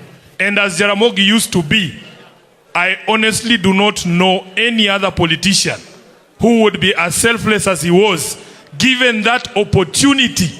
Given that opportunity, even if it was me, I don't know if I would take the same decision that he took. If they called me today, Your Excellency, and said, Sifuna, you come and be the president, I don't think I will think of anybody else. I will just say, later your Bible, mini kule kiapo. So he was a very unique person. Your Excellency, with your permission, allow me to recognize members of the county assembly, especially the ones that have come from Nairobi. Just please stand up. Hii ni watu wazuri. Led by our own majority leader there, Peter Emwatok. The chairman of budget, Honorable Odalo, is there. Mama County, Mama Catherine, I can see you. Honorable Perpetua Mbojiwa. Yes. Nani Homa Bay. Yes. And of course our speaker. Speaker of the Nairobi County Assembly, Honorable Ken Ngondi. Thank you very much. The governor of Homa Bay has requested that also the members of the County Assembly from Homa Bay wasimame. Wawave. Haya. MCAs wa Mombasa, MCAs wote wasimame tu tafadhali. I might not know all of you, lakini mnajua tunawapenda. MCAs wa Kisumu, adui si walikuwa wamekuintroduce. Asante sana. Nani nimewacha? Mombasa. Mombasa MCAs tafadhali wasimame. Haya, Governor atafanya wa Mombasa. Thank you very much, Your Excellency. In the interest of time, I will hand over to the Governor of Mombasa, His Excellency Abdul Swamad Sharif Nasir. Ndugu yangu karibu. Asante sana. Your Excellency, kila mmoja ameongea Kiingereza na Kijaluo. Mimi ningeongea Kijaluo, lakini dada yetu mkubwa hapa Magi anaweza kuona sijui naongea nini. Kwa hivyo unipeni nafasi niongee Kiswahili tu. Kwanza, Your Excellency, nataka kutambua wale nilikuja na wao. Tuko na speaker wa Mombasa, Harub Katri yuko hapa. Nilikuja na CC wangu na Chief of Staff, lakini kando na hao tuko na County Assembly members ambao walikuja hapa as an assembly team. There are almost 20 of them here. Kwa hivyo hapa hii leo, Your Excellency, we have enough quorum for us to be able to make any decision. Ile utatupatia amri tutafanya hapa tu. Of course, I came with my leaders who come from our area, Honorable Badi, Mishi, and Honorable Zamzam. Your Excellency, yale nataka kuelezea yatakuwa ni mawili, na nina sababu kwa nini nitamalizia na hayo mawili. Kwanza, tuko hapa kuweza kusherekea maisha ya hayati Jaramogi, mzee ambaye kwamba alipopatiwa nafasi akaambiwa chukua mskani wa urais, alikataa, akasema hapawezi kuwa na uhuru katika Kenya ikiwa kuna wengine bado wako ndani, akiwemo ni Kenyatta. Walipochukua nchi akawa naibu wa rais. Kwa mtazamo wake ya kwa fikra za kisiasa na nchi inavyokwenda havilingani na yeye, akatoa uamuzi, mimi ni bora niweze kujiuzulu, lakini niweke heshima yangu na heshima ile ambayo kwamba nilichaguliwa nayo iwe juu. Hakuweza kusita kupeana nasaha na kupeana yale mazuri kwa wale walikuwa wanajulikana kama young turks. Wala hakushika wale ambao kwamba ni Wajaluo peke yake, akashika watu ambao kwamba ni chipukizi, wale walioko mbele yetu, Orengo, Profesa Martin Shikuku. Mombasa kulikuwa na Bamaharis na wengine wengi, Gitobu, Manyora, wengi kutoka sehemu tofauti ya hii Kenya. Sasa hizi sifa za uongozi ambazo kwa hii Kenya hii leo ni chache, mtu aliyeweza kuweka matakwa yake nyuma akaweka matakwa ya Kenya mbele, mtu aloweza kusema haya ambao kwamba tunayaona katika nchi nyingine akasema ya kwa mimi najiuzulu, sikubaliani, mtu ambaye hakuweza kuogopa kupeana nasaha na kupeana uongozi kwa vijana ambao kwamba walioko chipukizi, ni lazima maisha haya yaweze kusherekewa.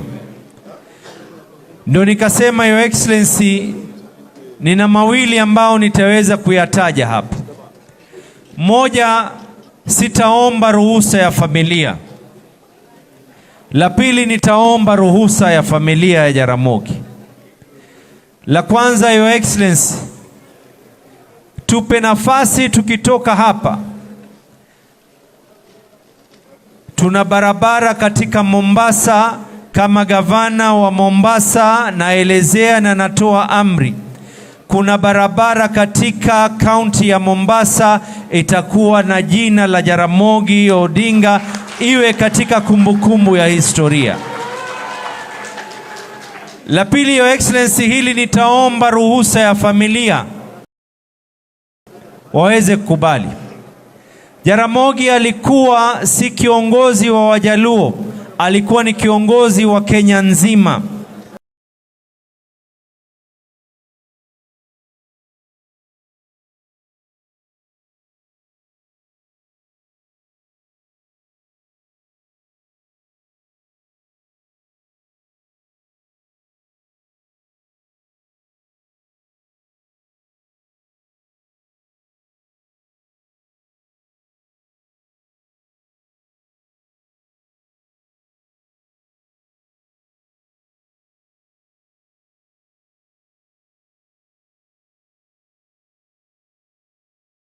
aliweza kuinua Kenya nzima. Ikiwa leo tuko hapa, kumbukumbu athari bora ya huyu ambaye kwako wewe alikuwa ni baba wa kuzaa, kwa Kenya nzima alikuwa ni baba wa demokrasia, na alileta yale mengi. Na tusipoweza kuwajulisha wale ambao ni vijana wadogo, kati ya yale alioleta Jaramogi ni huu mfumo ambao kwamba sasa hivi tuko nao, ya kwa yale ya kwanza ya mambo ya majimbo, leo tuko na serikali za county. Kwa hayo mengi, Your Excellency, kwa sababu ya msafara ule ambao kwamba niko nao na wenzangu, kwa moyo mkunjufu nitaomba si kukosa heshima, lakini kwa sababu ya hali ya usafiri nitaomba nafasi niweze kuelekea, na nina imani tutakuwa pamoja wiki nzima hii. Asanteni sana, na kama wanavyosema kwangu mimi Kisumu ni Kisumu dala. Asanteni sana. Asante sana, Governor. Travel well to Mombasa. Thank you very much. Thank you for the good advice you've given us.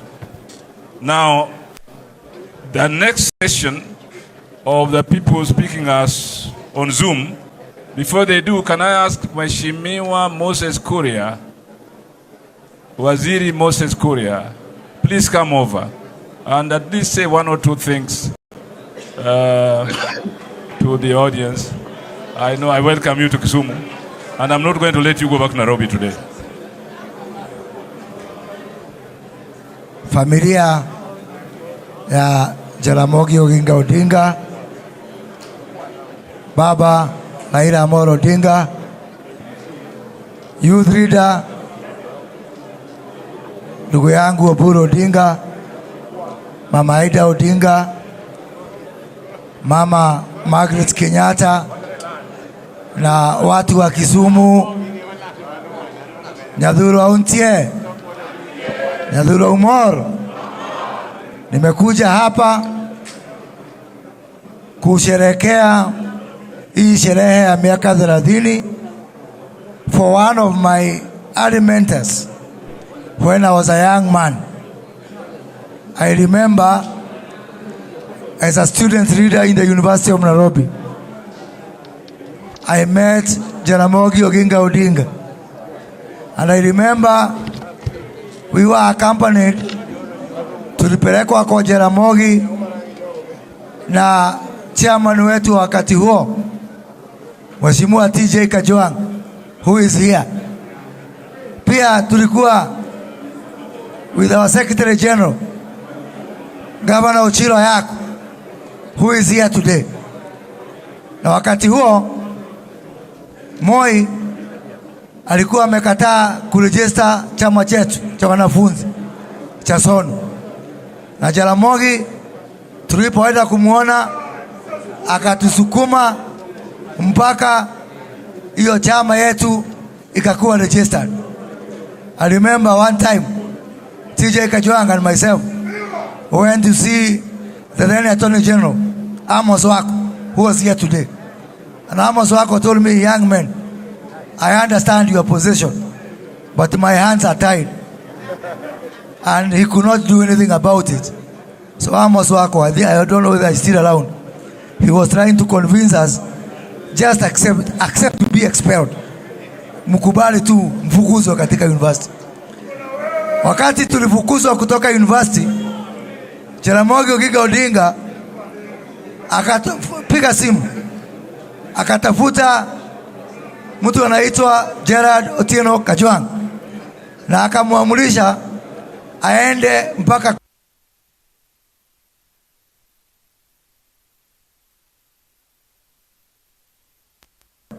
at 6 p.m. And that's how I managed to finish my university, courtesy of Jaramogi Oginga Odinga. Kabisa. Later, when Jaramogi died, I remember we went to Bondo. We went to Bondo to bury Jaramogi Oginga Odinga.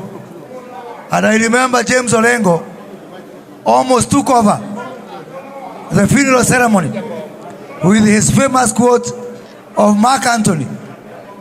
1 year later, during the first Teroburu, when he went to Kangoka Jaramogi, and Moi said that there is not going to be live music. Nakumbuka ilikuwa saa 1 jioni. DC wa wakati huo alikuwa anaitwa Kirito wa Mai, akatupa tear gas usiku. Nakumbuka tukipitia pahali kuna cactus huko Kangoka Jaramogi, tukiwa na Oburu in a very small hall. So therefore, I come here today to celebrate a legend and to celebrate a part of Kenyan history that shall never be taken away. The challenge we have as we honor Jaramogi today is to be that generation that can make a difference. I believe deep down in my heart that we can relive and relaunch the nationalist credentials that Jaramogi and others lived.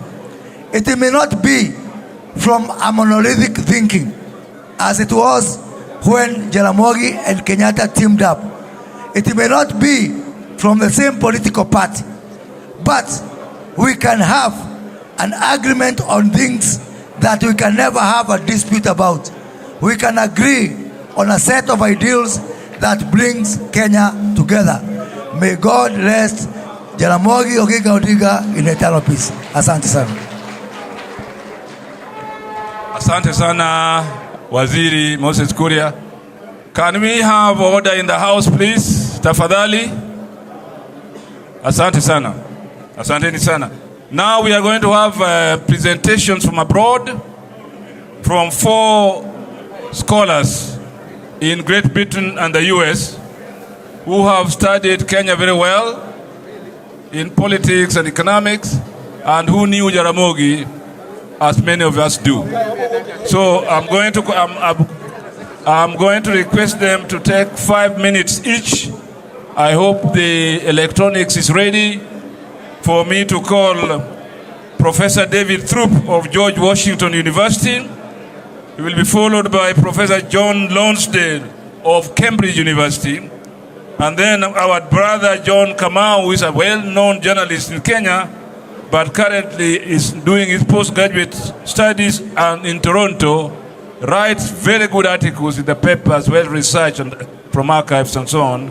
And finally, from Professor Robert Mason of West Virginia University. So first, let me request Professor David Throop of George Washington University to come on, please. Please listen to him very carefully. Pay attention as Professor David Throop addresses you for 5 minutes, followed by the others. Thank you.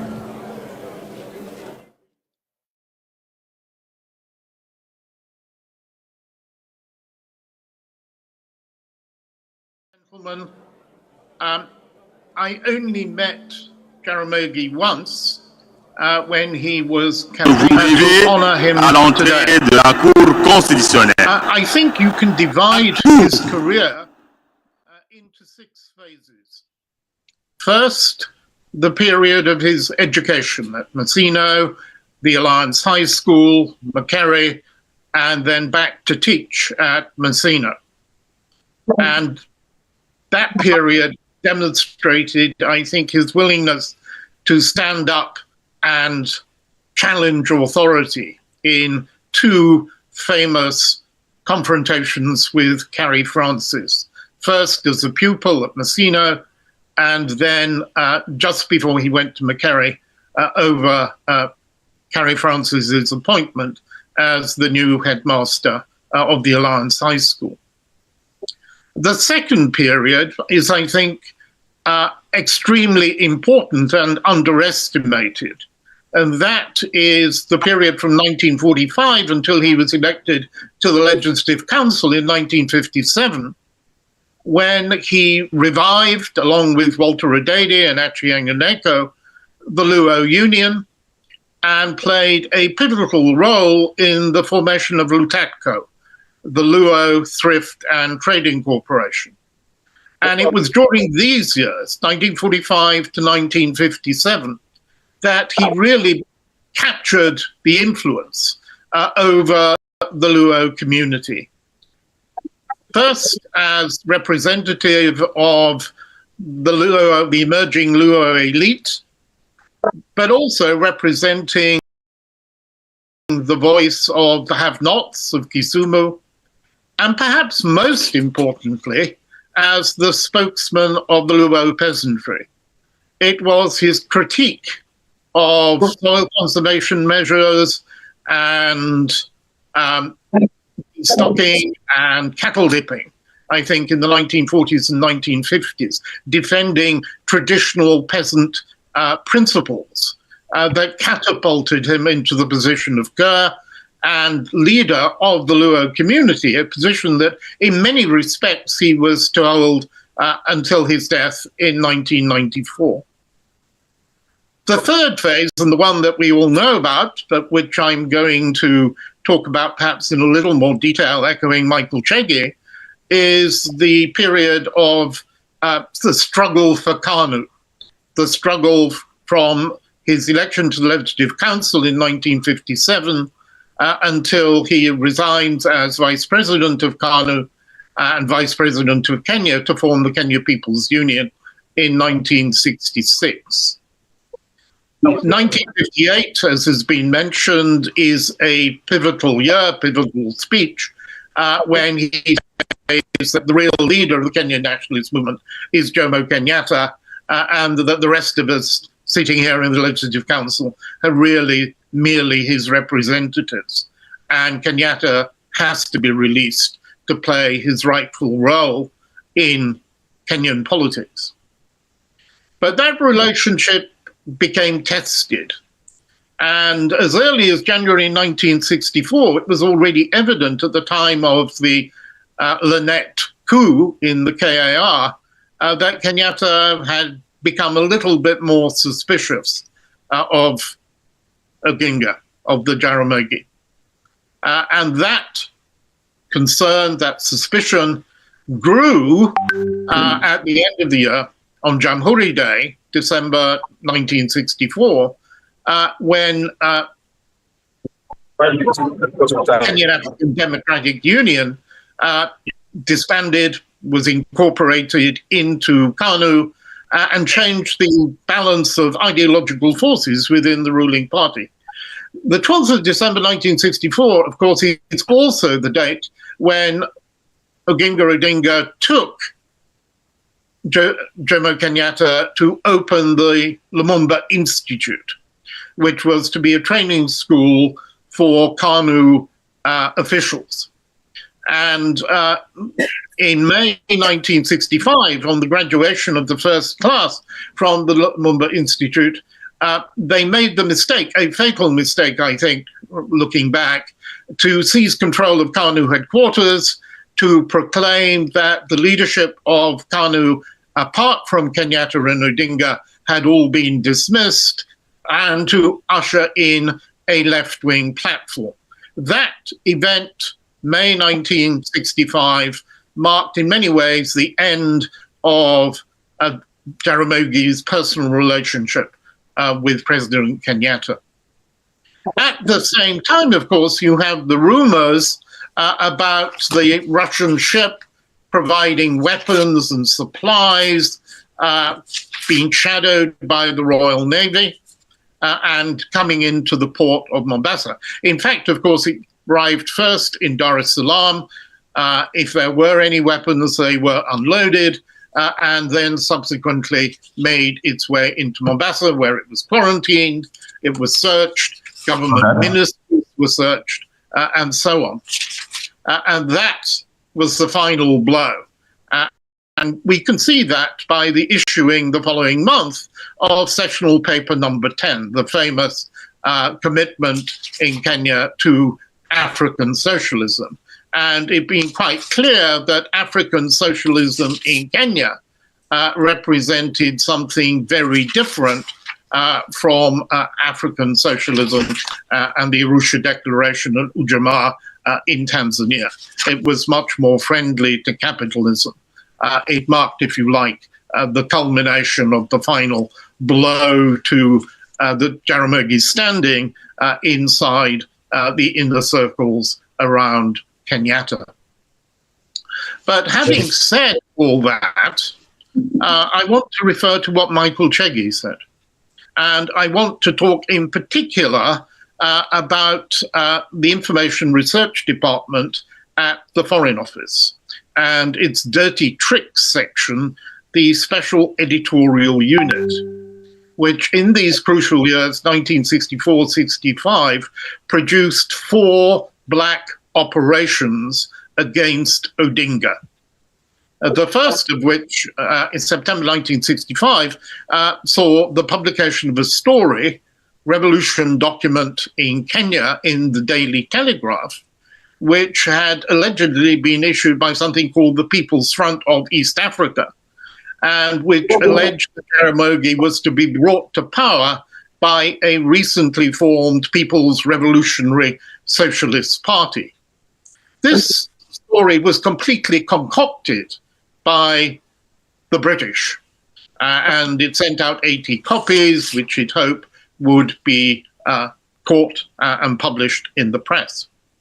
In fact, there was a major story in the Daily Telegraph which wanted to get back at Jaramogi for expelling their correspondent from Nairobi.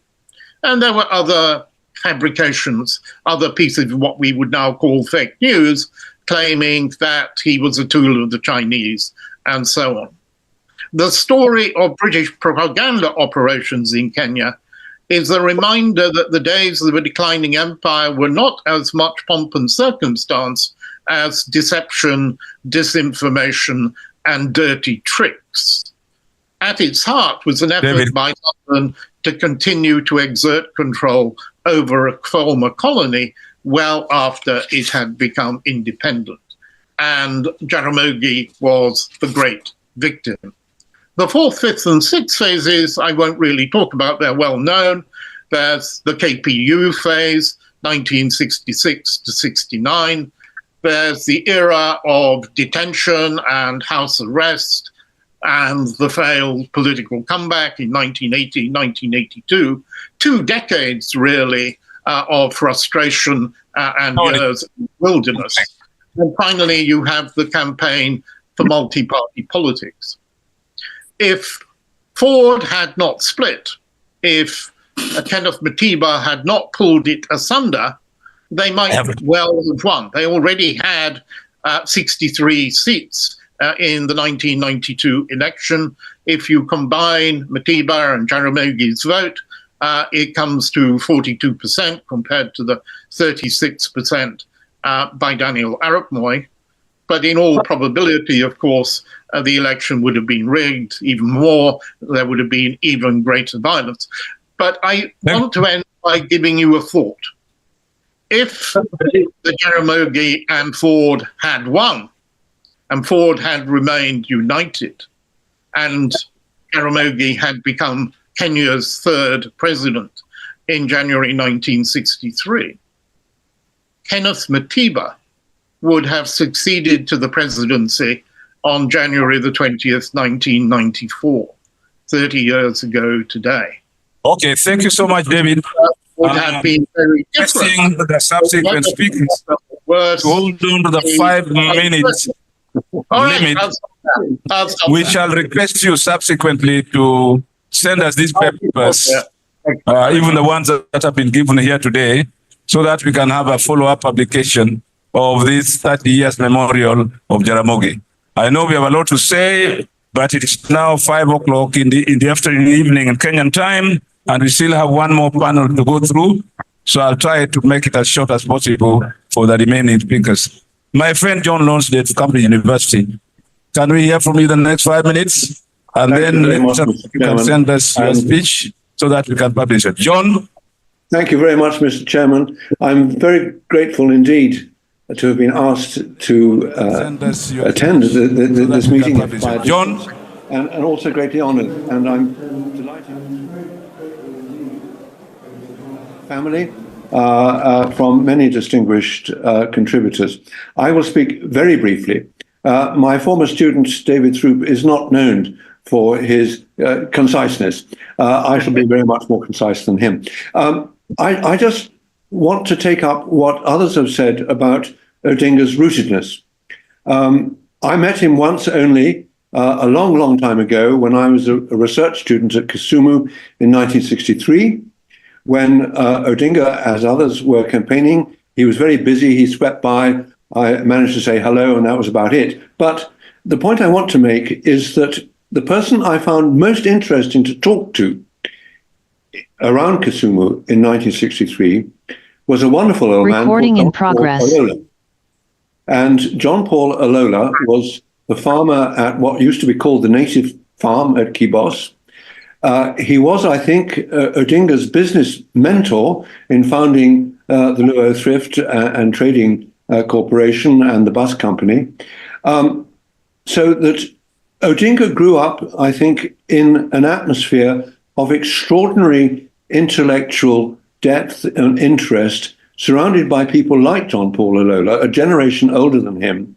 And I think that Olola, I mean, he showed me cuttings he had made of the East African Standard in the 1920s. He kept up with settler politics. He showed me letters that he had written as an agricultural instructor in, I think, 1914, complaining to the district commissioner that the Luo chiefs were not planting the kind of seeds that he was recommending.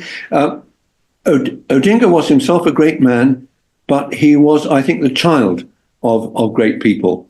And I think that if we really want to understand him, then we need to understand a great deal more and record a great deal more about how the Luo themselves responded in such an extraordinarily creative way to the challenges of colonial rule. I want people like John Paul Olola to be remembered as much as Odinga.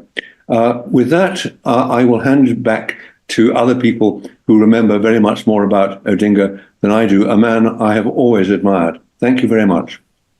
Thank you very much, John. Thank you very much, John. Very much like you, concise and to the point. Please say hello to your colleagues in Cambridge. Now, let me turn to John Kamau. John is a journalist, but currently is doing postgraduate work in Toronto. Has done a lot of archival work on Kenyan politics and economics. John, please, can you come on? Thank you. I hope you can hear me all. Yeah, we can hear you. Thank you so much. And I'm very happy for the Odinga family for organizing this panel and also these meetings. I'll be quite quick. I've done quite some work on Jaramogi, and one thing that I always say is that we need to understand Jaramogi within the wider framework of international Black thinkers, the intellectuals, and the activists who are emerging to question the legitimacy of colonial rule and the racism that was existing, and the perception of blacks as backward. And he was in the league of great visionaries like Kwame Nkrumah, Kenyatta, Abdel Nasser, Julius Nyerere, all people who are against the creation of an equal society. And I try to look at him from that international perspective, because the kind of he was engaging in fighting against a system of domination and exploitation. And if you listen keenly to him, and if you read his book, Not Yet Uhuru, you're going to see that this is not the story of Kenya alone. It is a story of unfinished business of liberation in Africa.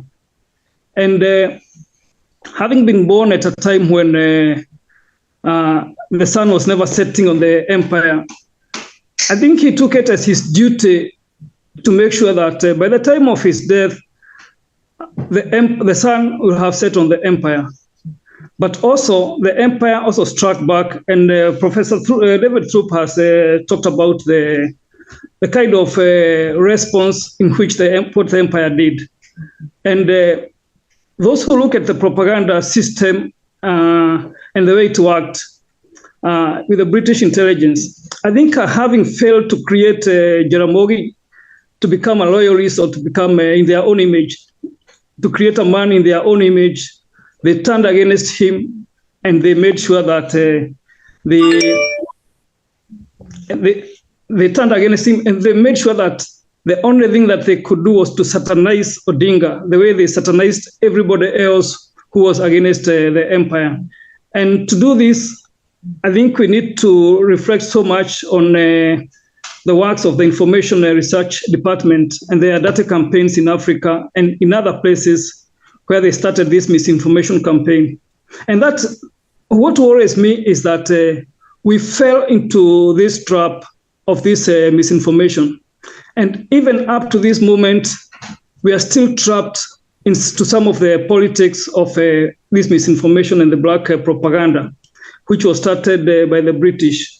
And they forced us to start looking inward to an extent that a great nation like Kenya would think on the politics of genital modification, would think about the politics of genital modification as one of the ways in which to determine leadership. And this, I find that to be quite absurd for a great nation like Kenya. And again, when you look at the workings of the black propaganda, of what even the troop has talked about it, the fake news and propaganda articles, there's a new book by Jim Barnes on one of the MI5, MI6 personnel who was working in Nairobi. His name was Walter Bell. And this book, which was released this year, it talks about how Walter Bell started working with Jomo Kenyatta. Kenyatta didn't know so much that he was being fine-tuned for some of this propaganda. And Walter Bell worked so much with Kenyatta. And part of the misinformation about the coup, Odinga coup and all that, it reaches Kenyatta's desk. And even the papers by the People's Revolutionary Kenya Socialist Party, most of these propaganda papers, they reach Kenyatta. And he started being suspicious of Odinga. And so a wedge is being created through this machinery. The other thing which we fail sometimes to remember is that Odinga is an internationalist. He had set up what was known as the Kenya office in Cairo. And few people recall the Kenya office in Cairo. And this is where he was reaching out to international figures like Abdel Nasser for help in the Kenya's liberation. And we had people like Odhiambo Okello, Owera Abido, Abdullah Karungo, Kamwithi Munyi. All these people who were working towards emancipating the Black Africa. And they were with the help of Abdel Nasser. So we find that Jaramogi was a deliberate internationalist. Deliberate in that he was reaching out to all those people who could help.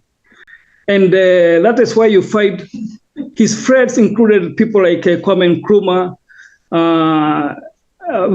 Tito of Yugoslavia, Mao, Khrushchev, all these people, if you read his book, they had meetings with him. And the other thing which I want to touch quite briefly, and I know I think had we had time we could have talked about it, is about the Jaramogi airlifts. When we talk about airlifts, people are always talking about the US airlifts. Okay, thank you so much, John. Okay, thank you so much. There's an announcement to be made here, please. Can you make a quick announcement? Thank you, Prof.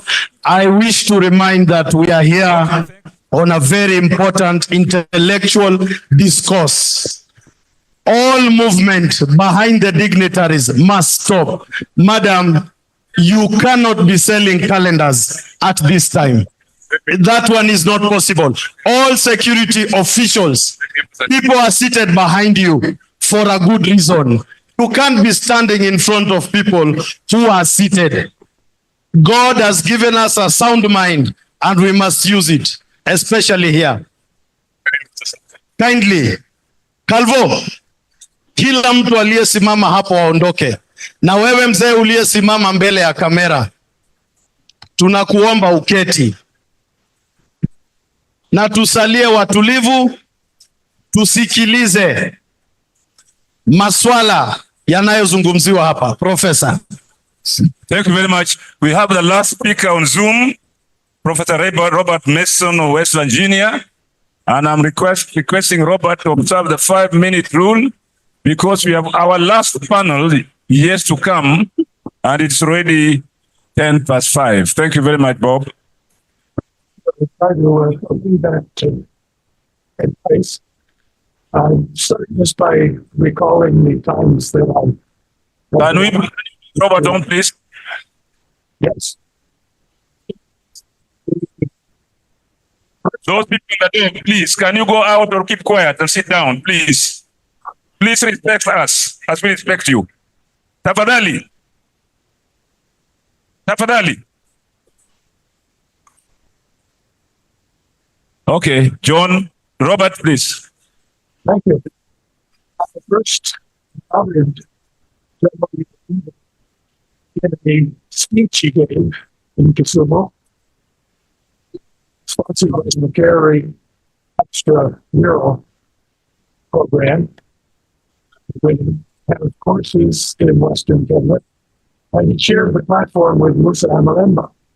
And this is the first time I've seen Odinga in person, the contrast between he and Malemba in their mode of speaking and dress, and their message to us as to the future education of Kenyans was quite a stark contrast. I've never forgotten it. And the message he said to us, of course, we need to focus on an education that reflects the people of Kenya, that is the majority in Kenya, not to be based on the colonial education completely, but an African one. Second time I met him was at a friendly soccer match that he based on colonial education completely, but an African one.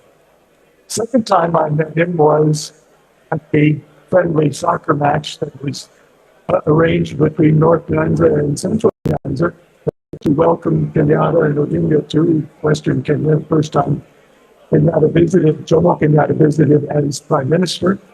I had the opportunity to shake hands with him then.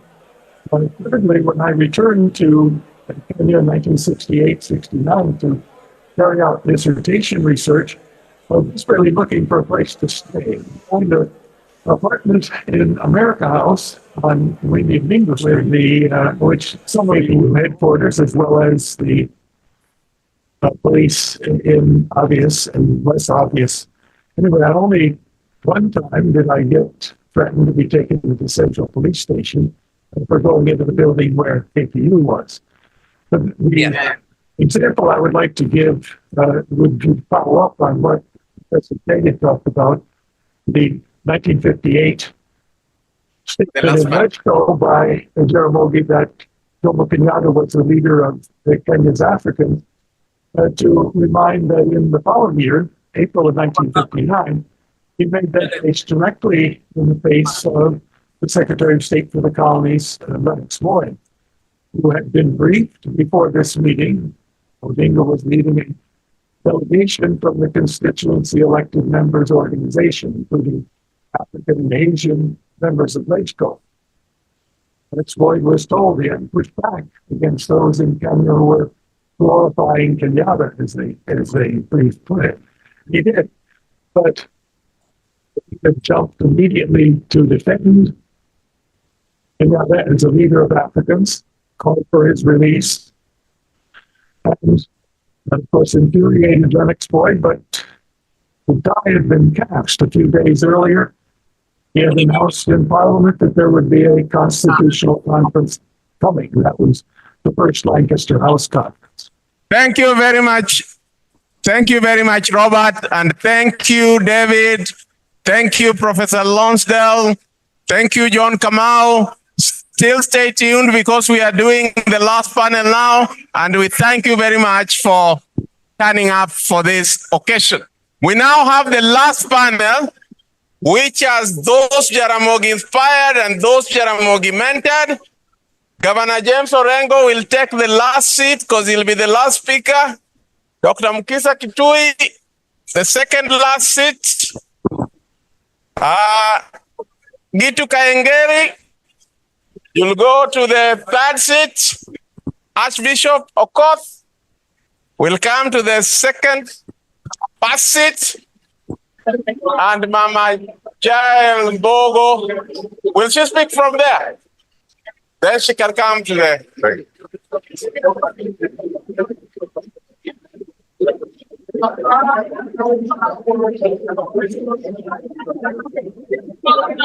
Go ahead.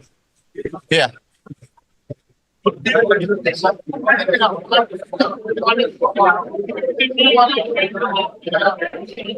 Yeah, Governor.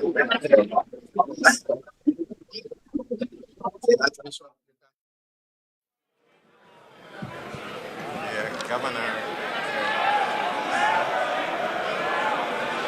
Archbishop, you can start, yeah? What's the next second? Roger. Okay, hey, please, we are in the deep moment of listening to the lectures. Kindly go to the tent.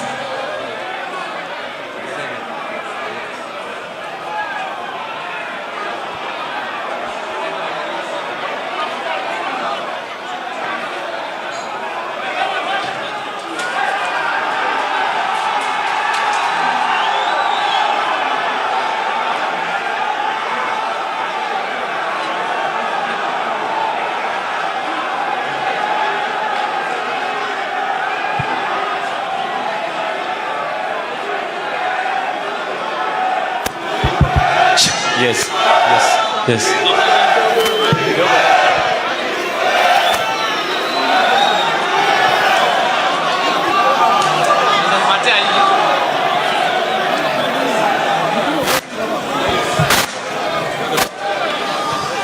Okay.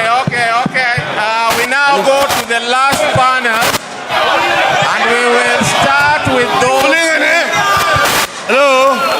Hello. Adwani. Security. Sani bura binyi kairi. Adwani mondo odie tent kacha. Kaburu muni. Kaburu. Unye maber. Di udie tent kacha. Urita. Unya. Abiro dirko.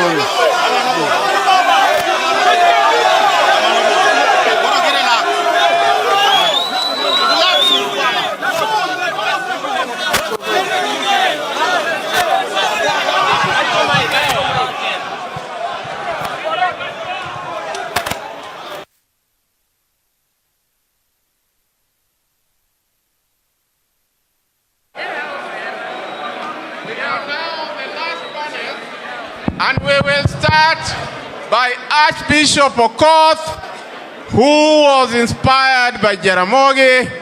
Archbishop Okoth, you're the first. 5 minutes.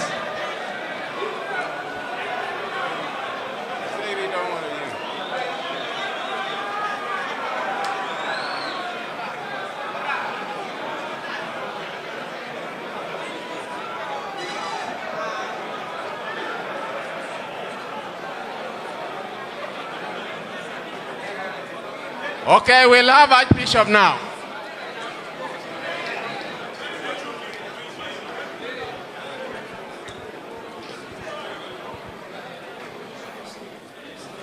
All protocols observed. Mine is to state one attribute of Jaramogi, which we seem to forget.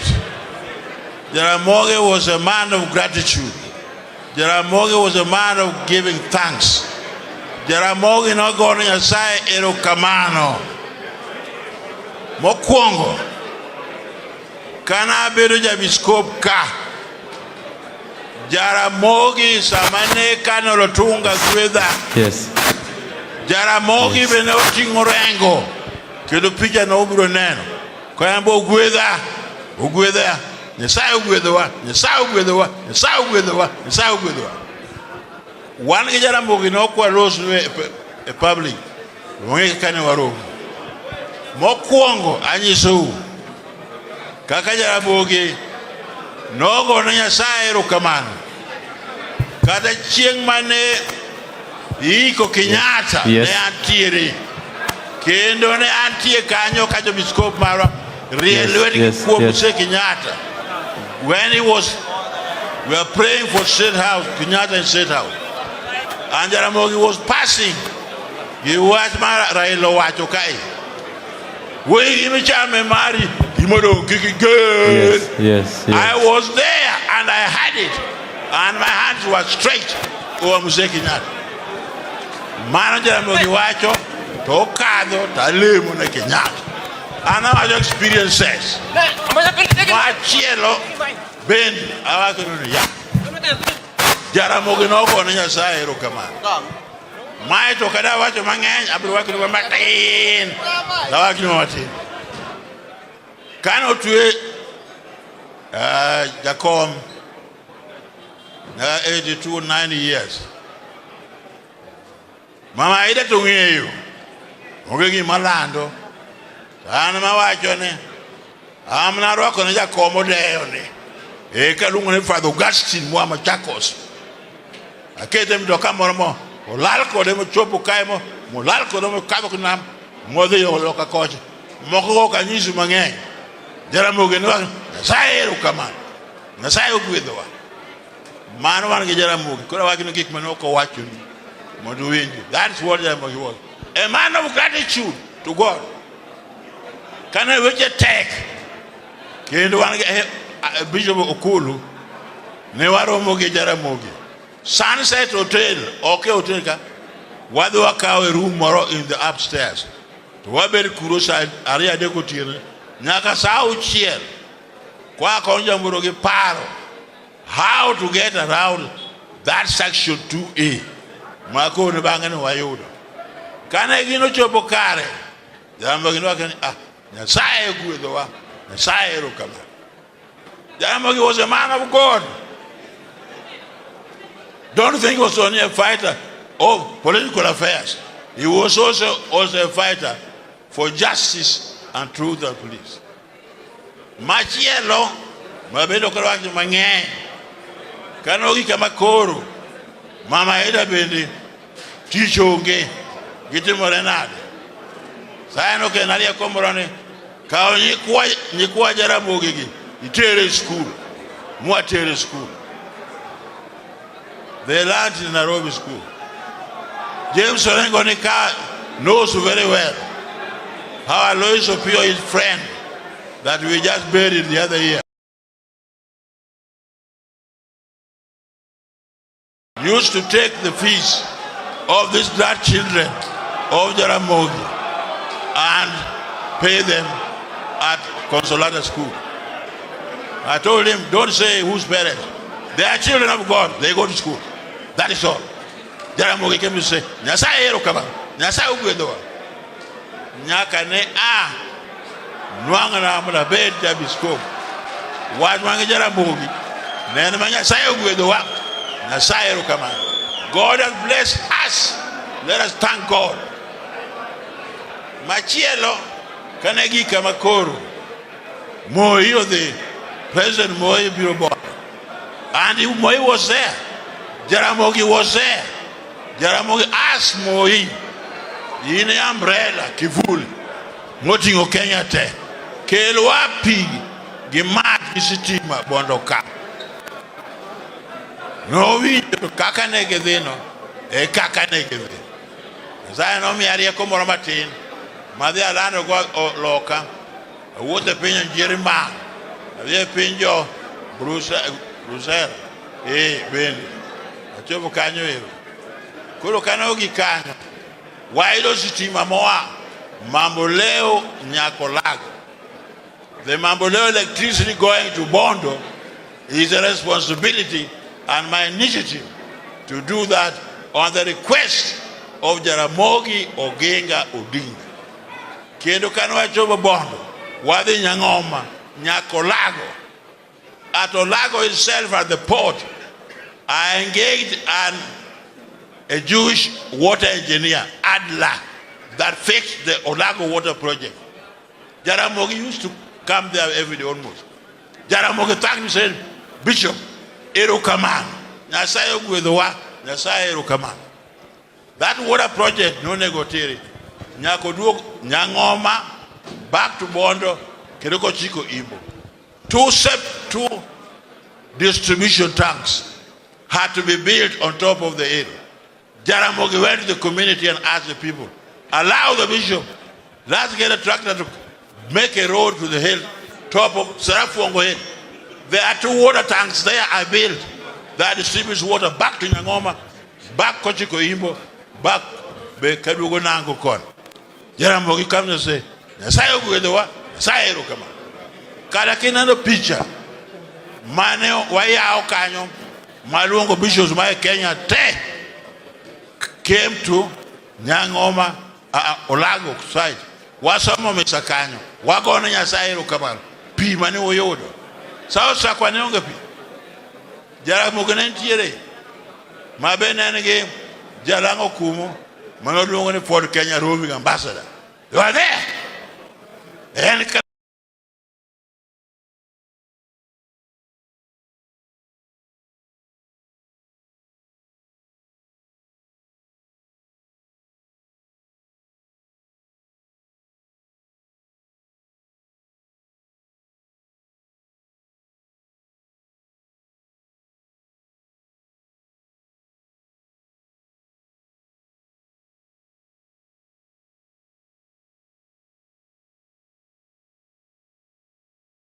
Polytechnic. Magara Manungene, Jaramogi was a man of gratitude. He was a political fighter for truth and justice. But where there was no justice, Jaramogi did not hide from me. We did not meet where people meet us. We met in our own small ways, here and there. Sometimes with the end of cool thing about this and that. But Jaramogi was always a man of gratitude. Let us not go away saying he was only a fighter for no. He was a fighter for truth and justice and peace. That's what he was. Kanogi Kamoro. Jaramogi Chako. Biro ira kwa na hero Kamoro. Nilo mai to koro angoma timorene. To kanogi kanyo wenu. Mane koro idhiko mashime. Justice. Ne anti anamnaike. Jaramogi was allowed to speak. He was not allowed to speak. Tani mana ane vialtar. Sama kurasa mamisa ane commander in chief. Mana alonga wa Jaramogi biru uoyo. Mogo na jiyeru kaman. Mo waka niya sawa gwedo. Modo SM utiru. Odhio hiki nyara gunga. Note pap moro tuku koja. Jaramogi no kona hero kaman. No gona niya sawa hero kaman. Magi ya gik mwa ke mwadwangene ya.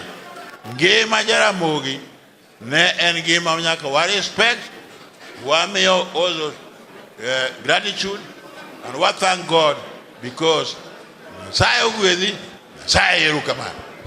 Thank you very much, Archbishop. Indeed, the Ford Kenya slogan was haki na ukweli, because Jaramogi was for truth and justice. Next is Jael Mbogo. Phoebe Asio records in her autobiography that you and her tried to persuade Jaramogi not to resign as vice president. Tell us more. Thank you.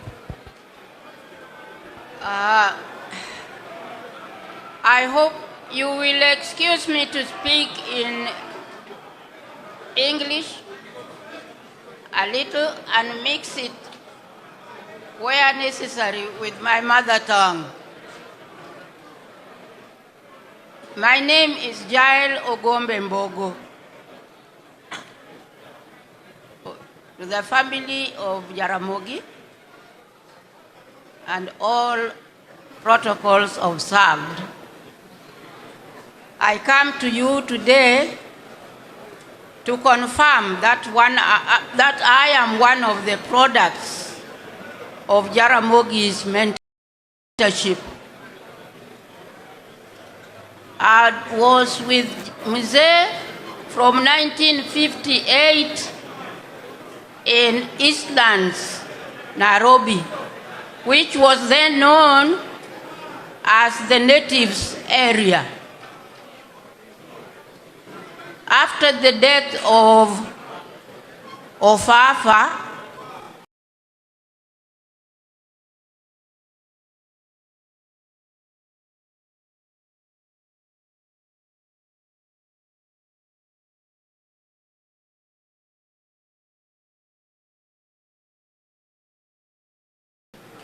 who are blacks. And that is where we started with Mzee. He was in Ofafa Jericho. I was in Ofafa Maringo F17 as a councillor.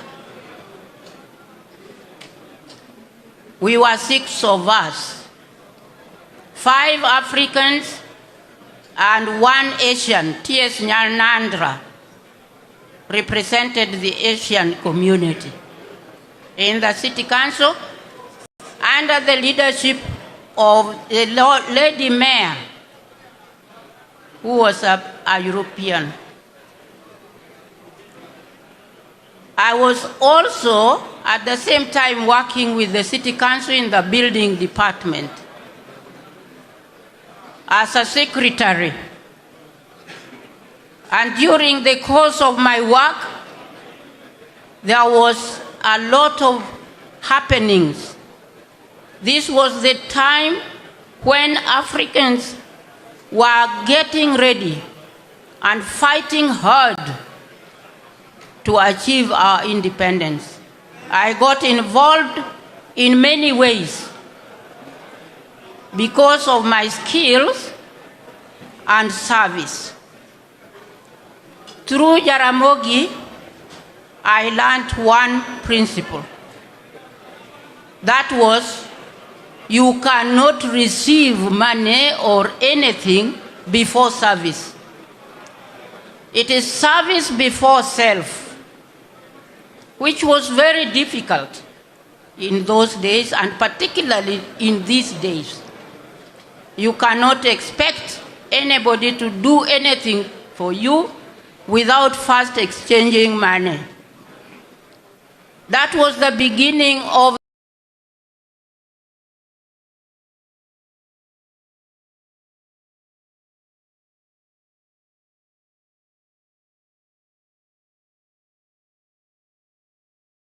and those who wanted back their land.